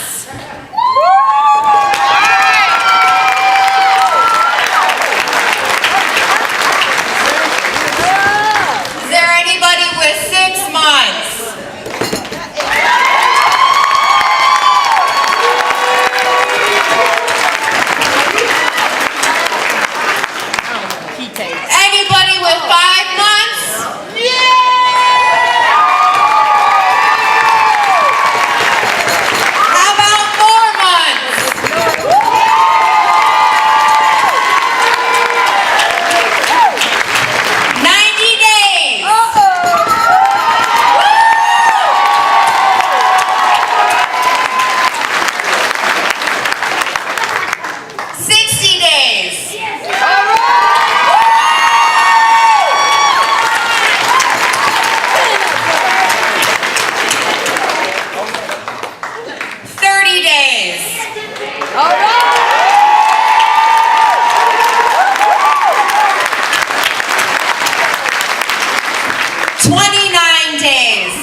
27, 26, 25,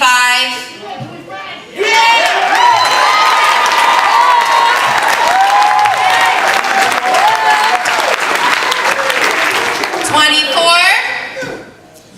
23,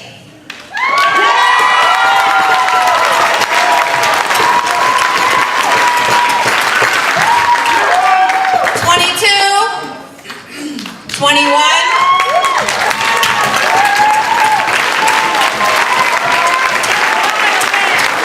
20 days.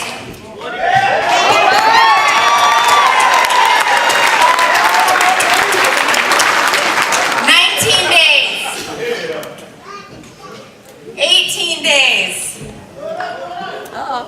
17 days. 15 days.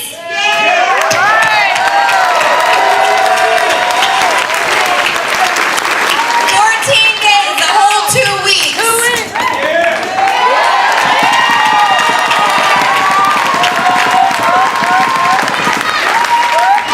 13 days. 12 days. 11 days. 10 days. 9 days. 8 days.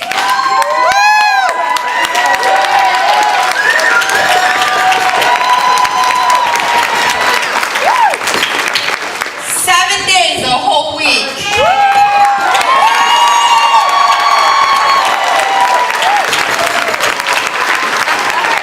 6 days. 5 days. 4 days.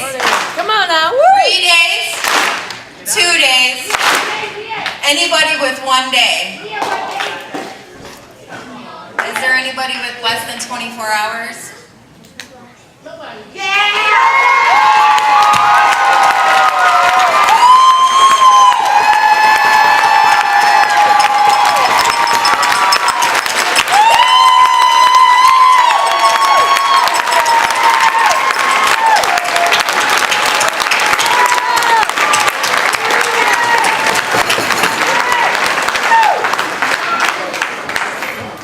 All right, I made it through the whole thing with no tears. Congratulations, everybody, especially if you have less than... The 24-hour, less than 24 hours over here. Stand up for me, please. You're in the right place. And you're the most important person in this world right now.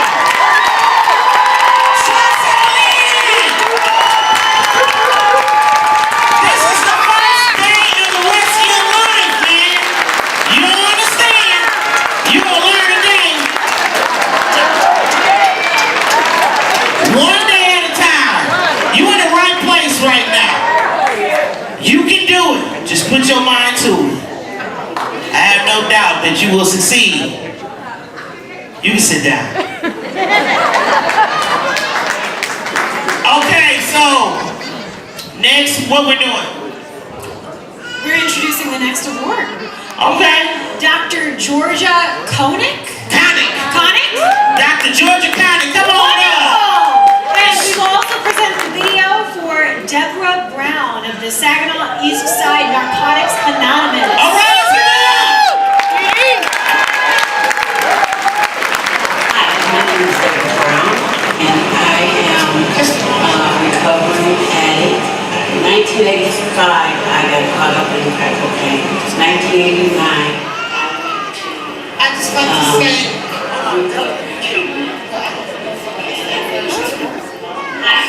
I'm very happy to be here to represent the East Side Narcotics Anonymous group. This is a group that has been working on behalf of substance abuse for the last 40 or 50 years that I know of. Now that we are in a crisis, there's a lot being said about people working in recovery and let's do something and we need to do something. But I'd like to say that the East Side Narcotics Anonymous group has been on the front line for the last 40 or 50 years, working, toiling, helping, pulling, they could to stop the flow of drugs in our community. Some people think about Saginaw East Side and think about violence and gangs and guns and a place that you want to be, but I'm proud to be from the east side of Saginaw, and I'm proud of the east side of Saginaw Anonymous, and especially my nominee tonight, Deborah Brown.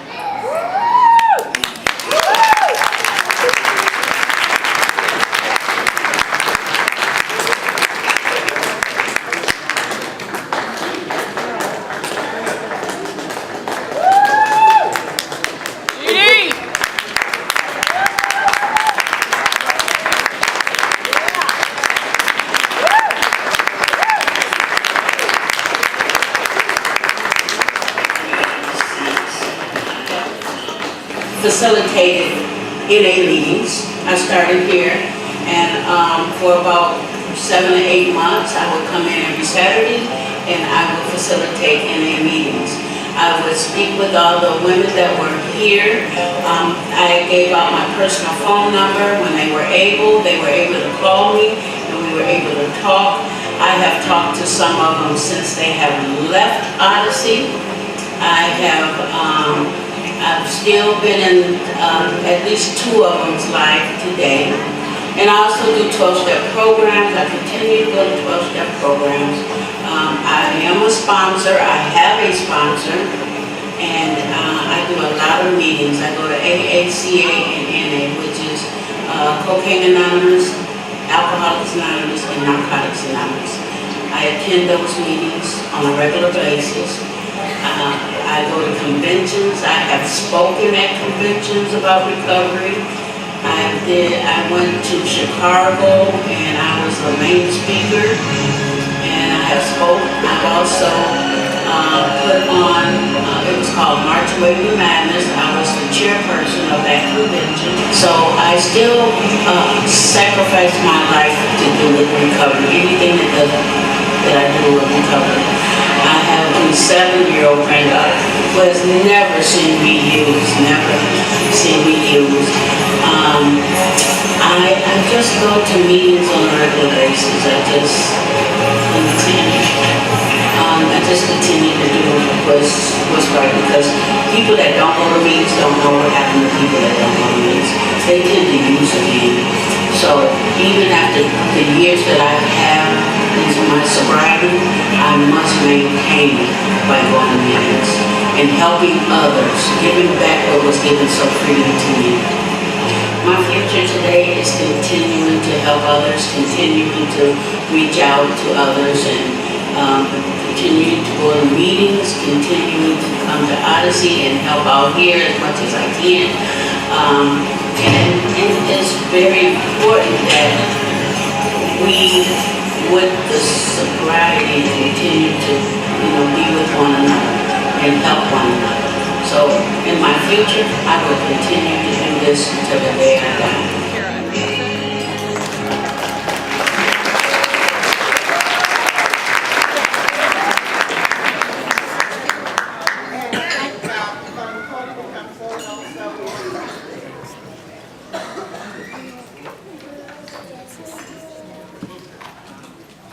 Hi, everybody.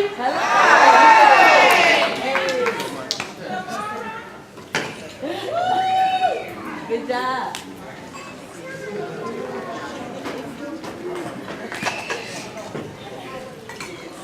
Let's give her a hand. Good evening.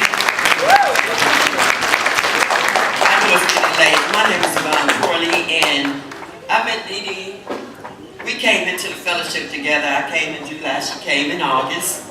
And I've been knowing her now for the past 29 years. She just got her 29 years in August.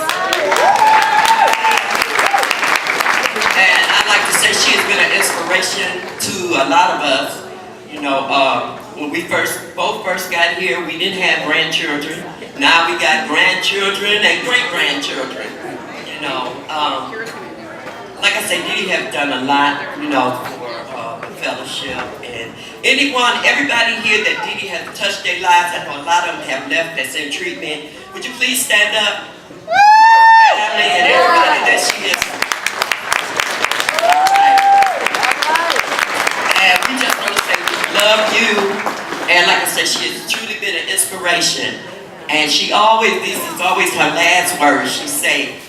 have to drink or drug, whether you want to or not, one day at a time. Congratulations. All right.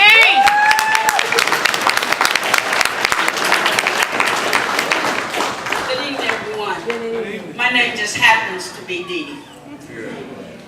First of all, I really thank God for this, who I choose to call my higher power. I feel like the boss, you know, when they go out to begin. Excuse me. I feel like that when they go out and check their jobs, and they see people are doing so well. It's not recovery boss, but undercover boss. Bless you. All right, so that's what I feel. I feel like I just do what I do because I love recovery. I've been in recovery and I love recovery, so I help others and others help me, and I give back and I keep giving, but never knowing that I was going to receive an award. I truly want to thank my family for coming out, my friends.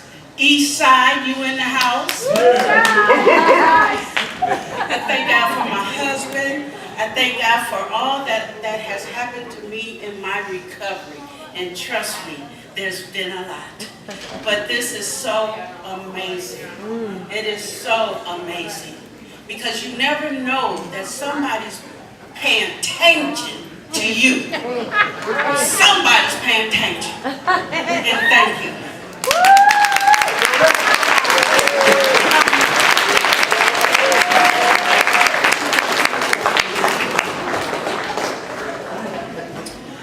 Okay. Surveys.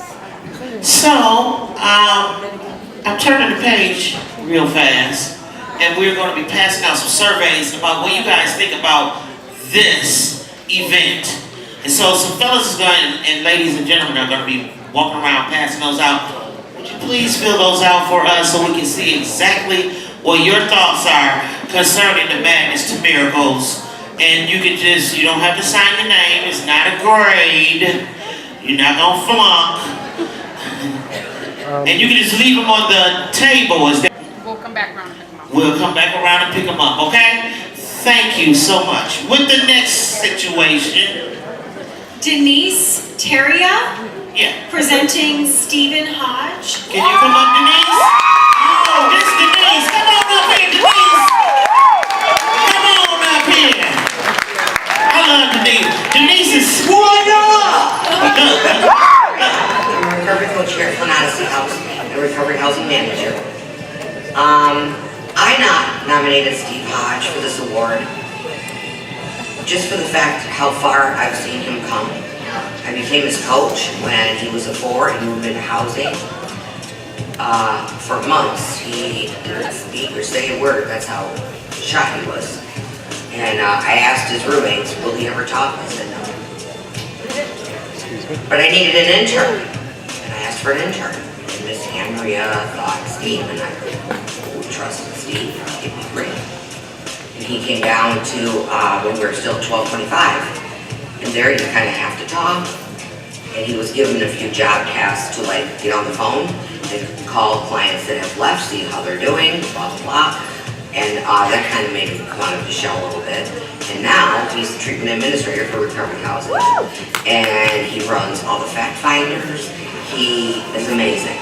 And I've never seen anybody work harder for the clients. He's a great role model. He's a great role model. Well, my name is Stephen Hodge. I was born May 29th, 1981. Childhood for me was pretty rough.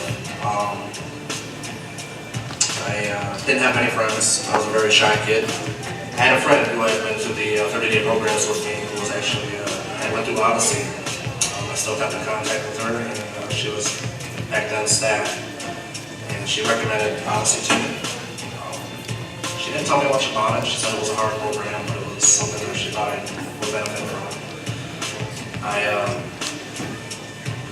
So when I woke up in the hospital, I had remembered Odyssey. I gave him a call. And on October 18, 2016, I walked through the doors of Odyssey. And in all reality, I was only planning on staying in Odyssey for 30 to 60 days. I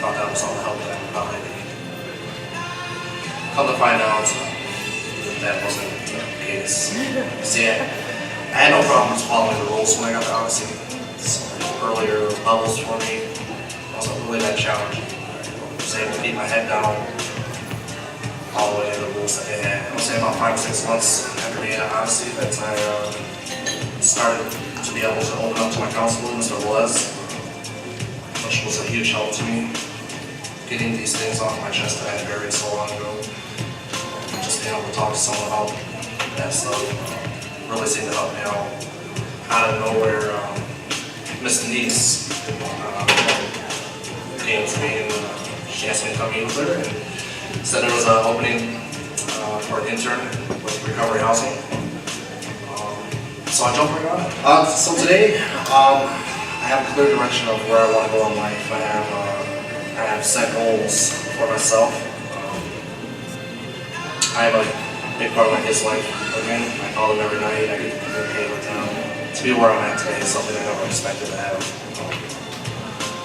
To be able to see people just coming in the program and watch them grow was a blessing every day. And to be a part of that is something that I can't even put into words.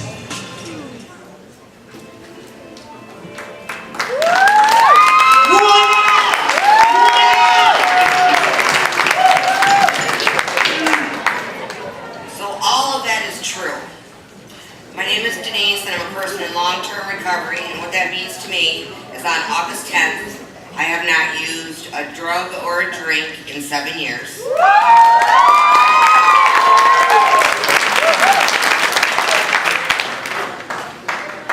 And I'm a certified peer recovery mentor and I'm a recovery housing manager for Flint Odyssey House. And first I want to say, before we get to Steve, I don't know if you guys noticed that really nice area where they were interviewing everybody. That's part of my office. Thank you, Mr. Brown. When I was at 1225, I had my heels dug in. I did not want to move at all. I was comfortable where I was at. Now I'm just really, really grateful. I have a great space. 14 months ago, Steve was coming to my Fours housing meeting, and everything I said was true. I asked his peers, his house peers, is he ever going to talk to me? And they said, nope. I don't think he said a word for at least a couple months. And when I did ask for an intern, and Andrea mentioned Steve, I trusted Steve, but I just thought, how's he going to talk to anybody? Because he's really, really shy. Well, he did. And down there, there's just 4 or 5 of us. You kind of have to talk, and we make you talk, because that's what we do. So then Steve took the recovery coach training, which was amazing. He finished that, and he was so proud. And now he's the housing treatment administrator.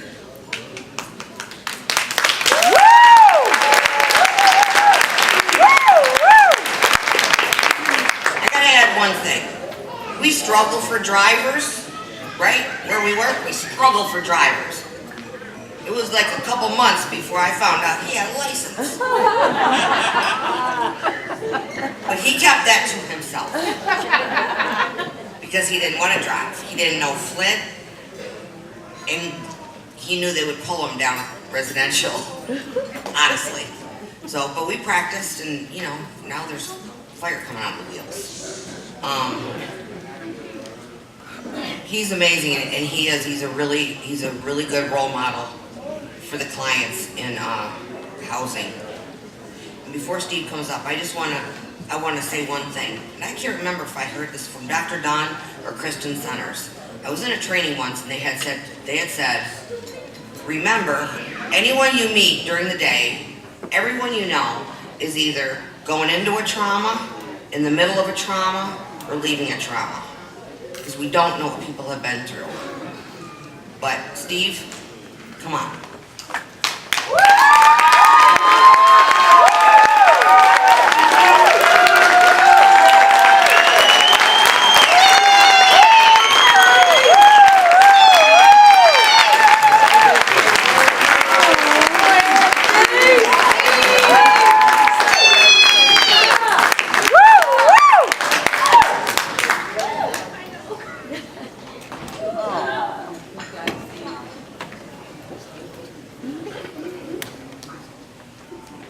Wow.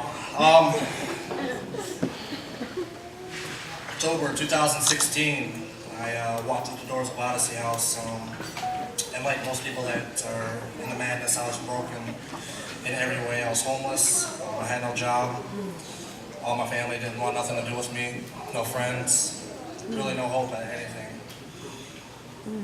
Mr. Brown and Odyssey House opened doors to me when no one else would. They gave me a chance. And with that little bit of hope that I had, I grabbed it and I didn't let go. I held on as tight as I could. Over time, that hope grew. I didn't get to this position by myself though. I had so much help. Everyone at Odyssey helped me out in so many ways. Mr. Velez, my counselor, his patience with me was incredible, and his guidance. Miss Andrea Piper, for giving me a chance when I had no confidence. Miss Denise, she took me under her wings and guided me and showed me the ropes and what I needed to do. For me to be where I'm at today is truly a miracle, and I am so blessed to be here. And before I leave tonight, I just want to say to my 4 kids that couldn't be here tonight, Caleb, Morgan, Jeremiah, and Percy, I love you with all my heart. And while I may never be able to give back the time that I lost during my madness, I promise you, my recovery will always come first, so I can always be there for you. Thank you. And God bless.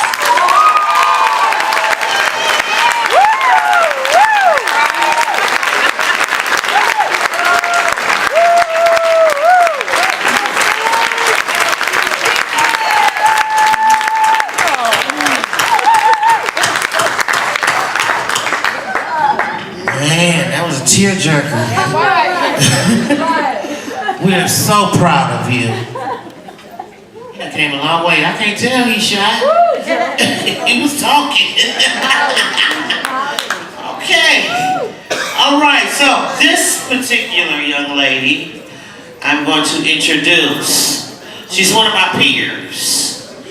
Awesome woman. Her name is none other than Nicole Sutton. Would you please come up and present this award to who? Reba? My name is Nicole Sutton. I am the program coordinator for Recovery Housing and Community Involvement Center. We nominated Reba because she has such a great personality. She does great within our facility as far as working with the women and just being an excellent role model. She truly is an inspiration to others, and she really just does a great job at giving people hope and just making people feel good and knowing that they can recover and live a better life. I think a lot of my addiction stemmed from wanting to fit in, a lot of empty gaps, and so it just took a spiral. I can remember certain events in my life that were just, I want to say horrendous. I always say this is not my first rodeo. I was in and out of treatment a couple times. I thought that once I graduated outpatient that I had recovered. That was not true. But this last go round, I was just tired of me. I tell people that a lot of times that I was surrounded by people who loved me and cared about me, but at the same time, I wasn't happy with me.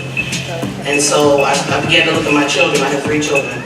And I had my youngest 2 with me when I went into treatment this last time. And I'm very grateful for programs that offer women and children the opportunity to go together. But at that point, I was just tired of the way I was living. My children had lost their father. And I felt like, well, let me give them a chance. You know, I'm gonna do this recovery thing for them. And then after, you know, they get grown, I'm gonna do me. But what I found out later on is that as I grew through this process, I began to like the life I had.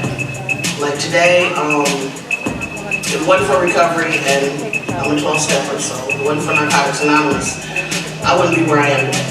You know, through the program, I met people that inspired me. I met people that showed me that just because I'm an addict doesn't mean I can't achieve certain things in life. And so I ended up going to school because I was at a meeting and a heroin addict said go to college. And I said, well, she can go, I can go. And that started my process here. When I was in residential with Sacred Heart, after I got my first year clean, I was joking and I said, well, I'm gonna come work here. And they said, well, sure, Reva, apply. So when I got my year, I went and I applied and they said, okay. And I was scared to death, like, oh, y'all serious? Y'all want me? But that was my first bit of hope and encouragement. And from that, it just kept going. You know, I would have never thought that I would be working with us. But this is the field I love. You know, even when I was in college for my master's, I had a lot of peers and classmates, well, I'm not working with that population. And in the back of my mind, I always remember saying, work everywhere. Be afraid. But at the same time, this is what I love to do.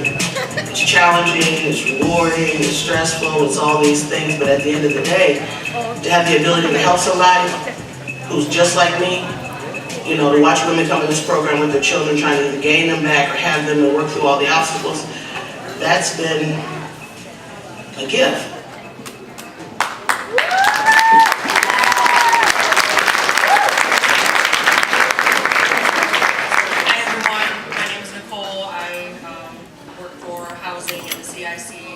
In Flint, and I am very privileged to give this award to Miss Mitchell.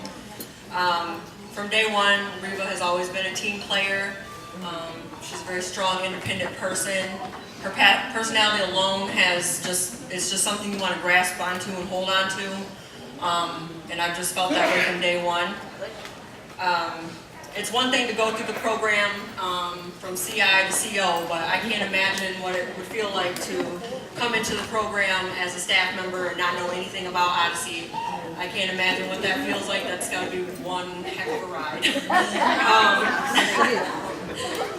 But one of the best things about working for Odyssey is the people that you get to know. And Reva, you are one of them, so if you want to come up and get this award, I would love to give it to you.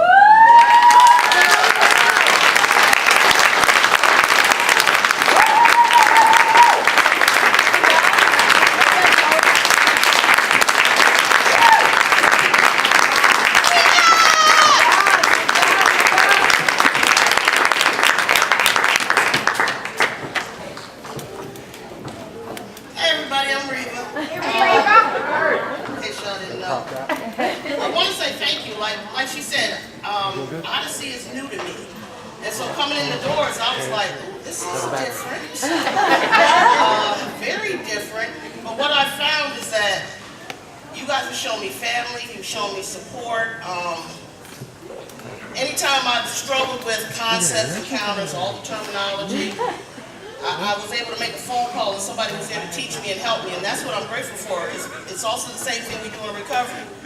If you follow somebody and you learn, you know, the only way we're going to grow in this process is to learn. So I'm just real grateful to have this opportunity and that somebody even thought about me. Because when they said, Reva, you're nominated, I said, what'd I do? Still that sense of fear, you know, but I want to say thank you to Valerie for calling me one day and me accepting the phone call, and Ms. Shoemaker for not. I did an open talk one day, let me say this, and in she walked, and I said, ooh. And this was like maybe a week into my employment. And I was so scared because I said, she gonna hear my open talk or she gonna fire me. But she saw something in me even during that talk that sometimes I don't see in myself. So I'm just real grateful and thank you.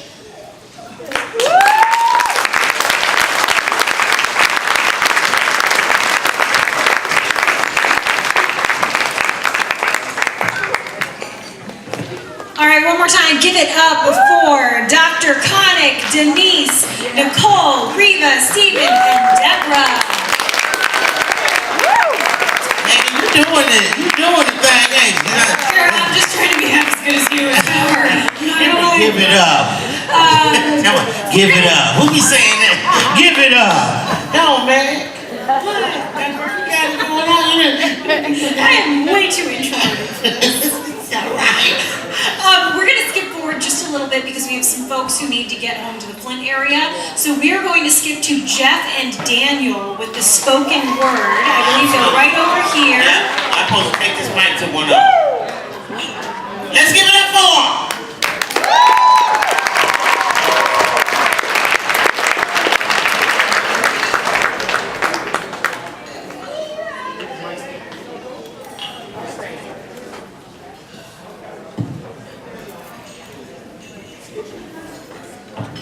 We need 2 Odyssey bucks for this.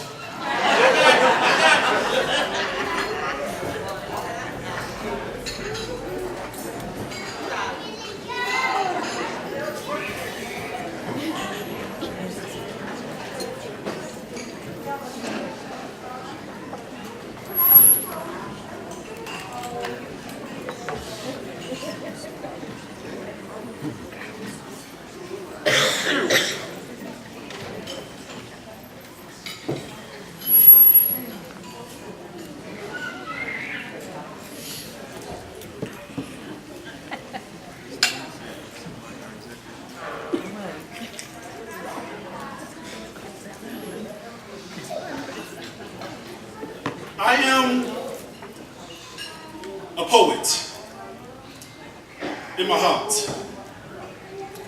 I'm a poet in my heart, but in my mind I'm a criminal because I beat up words and kill metaphors subliminal. I leave the paper up in critical real back edition. So lend the ear to my diction. Because I had a relapse on my pen like it was a cocaine addiction. Did I mention that I'm a veteran at this? I'm respecting all my pensions. Because when I read the dictionary, I get high blood pressure like I had essential hypertension. So that means I'm adjacent to the inmate that got convicted after your child was missing. Because I can kidnap verbs to get you nouns to listen. Y'all ready to listen? I know it's kind of late tonight, but look, we need y'all energy right now because, you know, it's like 10 o'clock. So, you know, it's how we do that, people. All right, so look, man. Basically, last year I did a performance. We did a performance with 2 other Odyssey House people. And I was like really like struggling if I wanted to do this again this year. But I decided to do it because last year, the person that we about to bring up, he kept on saying, I want to do poetry, Jeff. When you going to start another class? When you going to do this? And I was like, man, just one day. So when he finally came back to the 529, I said, okay, we can do it. So basically for the last maybe 40 days, we've really been practicing because I didn't want to give too much time. So we did like music therapy, we did a lot of different therapies to get him prepared for this. So basically, what we about to discuss is like compassion, like learning to forgive, going through the motions of understanding that your recovery, you have to uncover some things in order to recover. So it's like, so we had to get to the root of the issue. So in the process of writing this, he had to write like 8 different poems about all different issues. And then I combined them all to one, and this is what you are about to see. So basically, it all started by me saying, tell me about your childhood. It started at a young age. I felt like running. But there was no getting away.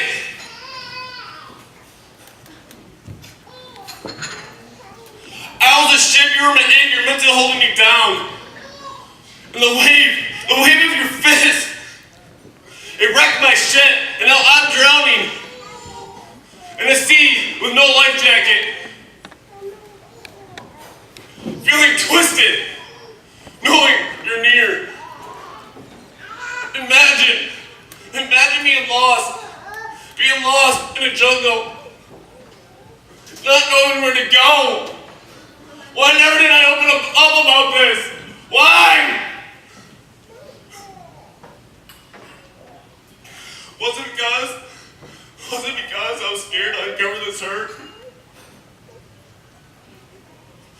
Was it because I was scared something was going to happen to him? Was it because Was it because I was trapped, not knowing what to do? Was I gonna be judged? It was more. It was more. It was more than just beatings. It was more than just beatings.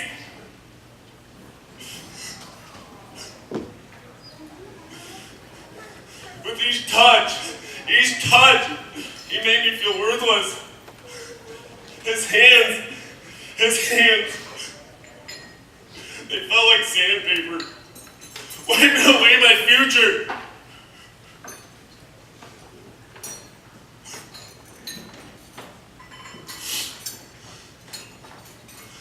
And you all wonder why we all have trust issues.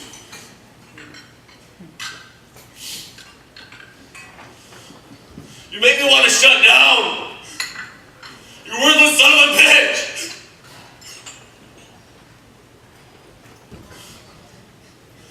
Why can't I just die? Why? Why can't I die?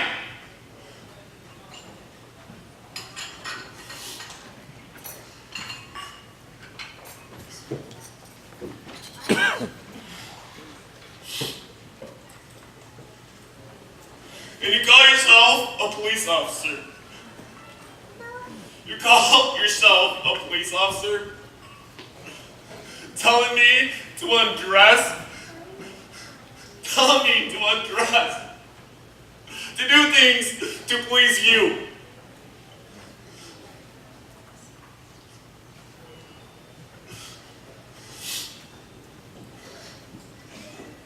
Was I your inmate? Or your brother? Was I your friend? Or was I your lover? Keeping me locked away? Keeping me locked away so I wouldn't tell our mother?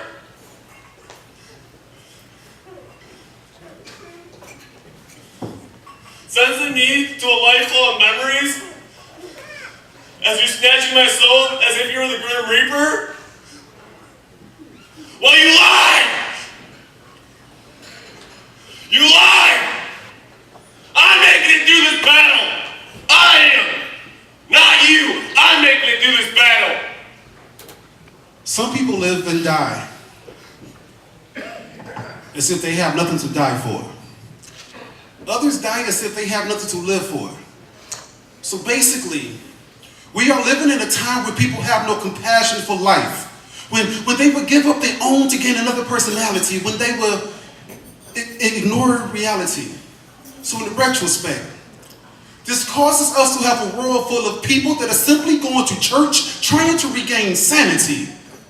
See, there's a problem with that. And the problem is that most of these preachers ain't preaching, their arms ain't reaching, and their eyes sure ain't seeing that their actions are not exemplifying the love of God because they treat heaven like this metaphor. You see, heaven is a safe and unknown combination. But the combinations of sin and the lack of faith will cause one to have damnation. You see, we often put ourselves in situations that we feel God's love can't get us out of. And then two, some people is living in hell on earth because they are running away from their purpose. And then three, we are martyred day Jonas. I said one. We often put ourselves in situations that we feel God's love can get us out of. And then two, some people is living on hell on earth because they are running away from their purpose. And three, we are martyred day Jonas. Because we want God's love and compassion for ourselves, but we refuse to give it to anyone else's world. It's like the Passion of Christ. And I'm not talking about that movie. Why are you not paying attention to your miracles? When will you acknowledge that the situation that you are in may be because of your lack of obedience? So just swallow your pride. just like that whale that swallowed Jonah. And in the midst of you being in the belly of that beast, you be at peace, and then you sit back and remember that there were 3 wise men that followed the North Star to find Jesus. You see, they didn't wait for a man to give them permission to offer their gifts back to him. So my question to you all is, what are you waiting for? I said, there were 3 wise men that followed the North Star to find Jesus. They didn't wait for a man to give them permission to offer their gifts back to him. So what are you waiting for? See, I want you all to look at him. Now imagine you being that little boy. Imagine you being this little boy. And the one person that takes your innocence away is your brother. Why would you allow another man to lead you? So basically, imagine you being the little boy. And the one person that takes your innocence away is your brother. Why would you allow another man to lead you? Then what do you believe in? When a mother tells her son that he is just like his father. You see, my mother told me that I was just like my father. My father never received an attendance award in the first place. My father was merely a picture in a picture frame that I bought from the store. I was always staring at a blank screen. So why you all never gave me purpose? Where was your love and compassion? When would we begin to teach God's people that in the midst of their disobedience, God will still step in and protect them like a median? See, I need you all to stop focusing on your 7 desires and point them to the one that's higher. Teach us about life. Teach him about life. Teach him that life and its comforts are short. So tell him to never get comfortable. Tell him to run without looking back. Because we don't want them to end up a lost life and lose every chance of recovering. So stop focusing on your past. Stop focusing on your past when your future will have a present, and then teach them not to focus on mirrors, because mirrors are merely people that are there to point out their flaws. Tell them to be who they are. Tell them to understand their greatness. Tell them the sky is the road with the limit, because they're what God is. And then tell him that he don't have to be perfect. You don't have to be perfect. You do not have to be perfect. Because it's God is. And that is when we will all understand compassion. That's it.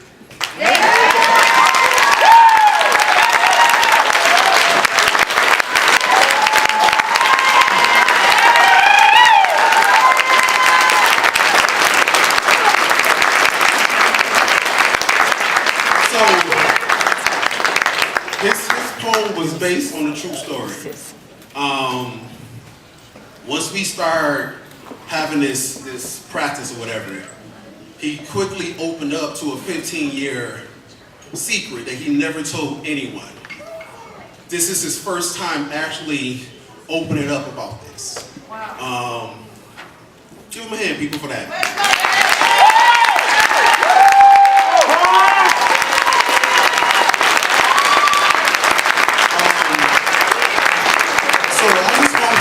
Be able to say some things about what he's learned during this transition, during all this. So, can I allow him a few seconds to speak, people?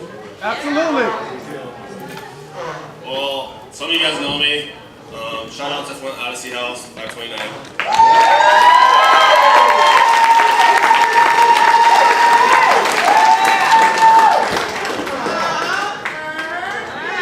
What this has taught me, really deep down, it's okay to open up.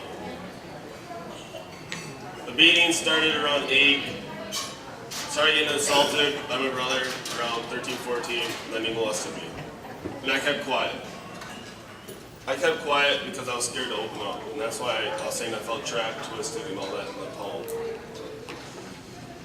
And the analogy that I loved in the poem, I told Jeff this the other day because I was laughing about it.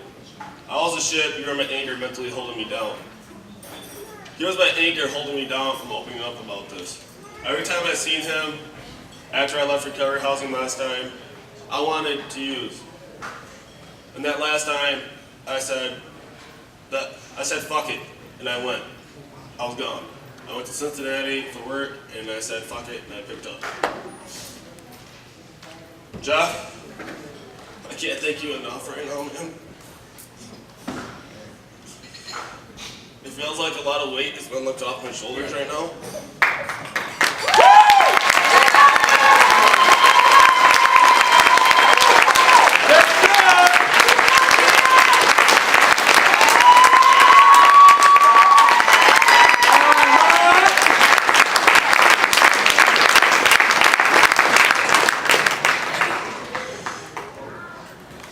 Some of you may not know, my brother works for the state right now. And because I stayed quiet, he's out there living his life. And up until now, I was stuck in my childhood where I couldn't get out of because I don't know what a happy childhood was. My childhood was getting kicked, getting punched daily, and then sooner or later, he started touching me. And I didn't know who to go to. My parents wouldn't believe me. My dad would come home from work. I'd be laying there, crying, calling for the help I wanted, and I never got it. Jeff really opened my eyes. Some of you probably didn't know, I was out in the parking lot, and that guy right there ripped me apart. He said, get pissed off, get angry. Get up here and confront the hell out of him. And I did. And that's what's bringing me to tears right now, because right now I can stand in front of you and say, I'm getting my recovery tonight. Woo!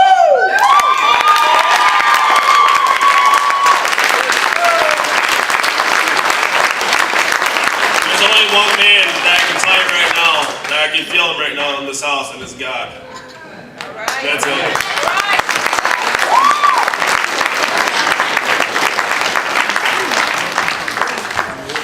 Man, that was awesome.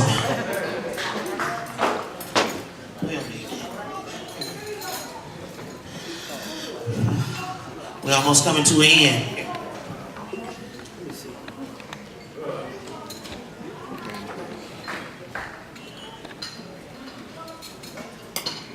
Okay, Ashley Washington with Saginaw Odyssey House. Let's give it up for Ashley. Ashley is from Saginaw. This girl got a voice like I don't know what, but she has an awesome voice.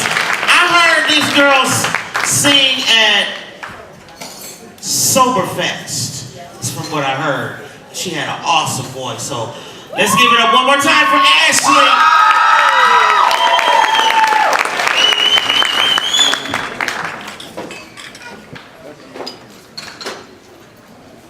I'd just like to say that Odyssey was my miracle. My mother is my hero. And I'm singing this song for her. All right, Ashley. Okay, now. There's a hero. If you look inside your heart, you don't have to be afraid of what you are. Okay. There's an answer if you reach into your soul, and the sorrow that you know will melt away. And then a hero comes along with the strength to It's all right. And then a hero comes along with the strength to carry on, and you cast your fears aside, and you know you can survive. So when you feel like hope is gone, look inside you and be strong, and you'll finally see the truth that a hero lies in you.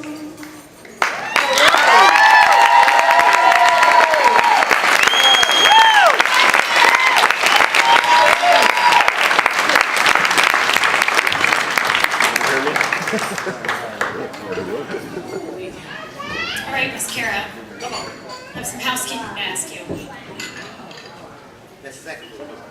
Okay. Christy? Weagle. But you know what? Her last name is originally Weagle, but then she came to the program and was like, it's Wajel. Christy Wajel. Christy, let me just say a little bit about Christy before she come up. She not here? She left? Oh, I'm still gonna tell you about her. Christy Weagle was in Flint Odyssey House on more than one time when I was in treatment there. And then she came to Saginaw on more than one time. This last time, since she's been here, she's been doing exceptionally well. And she wrote a poem, and I'm disappointed that she's not. Didn't she write it herself? She wrote it herself, but nevertheless, she said, Miss Kara, my name is not Christy Weagle no more. It's Christy Wajel, and Christy Wajel's finishing the program, and so that's why I had to say that. But unfortunately, she's left the building. So what we're going to do right now is, he already did it. The closing remarks. Oh, that's us, isn't it? Mr. Brown, would you like to say anything? Tanya Evans.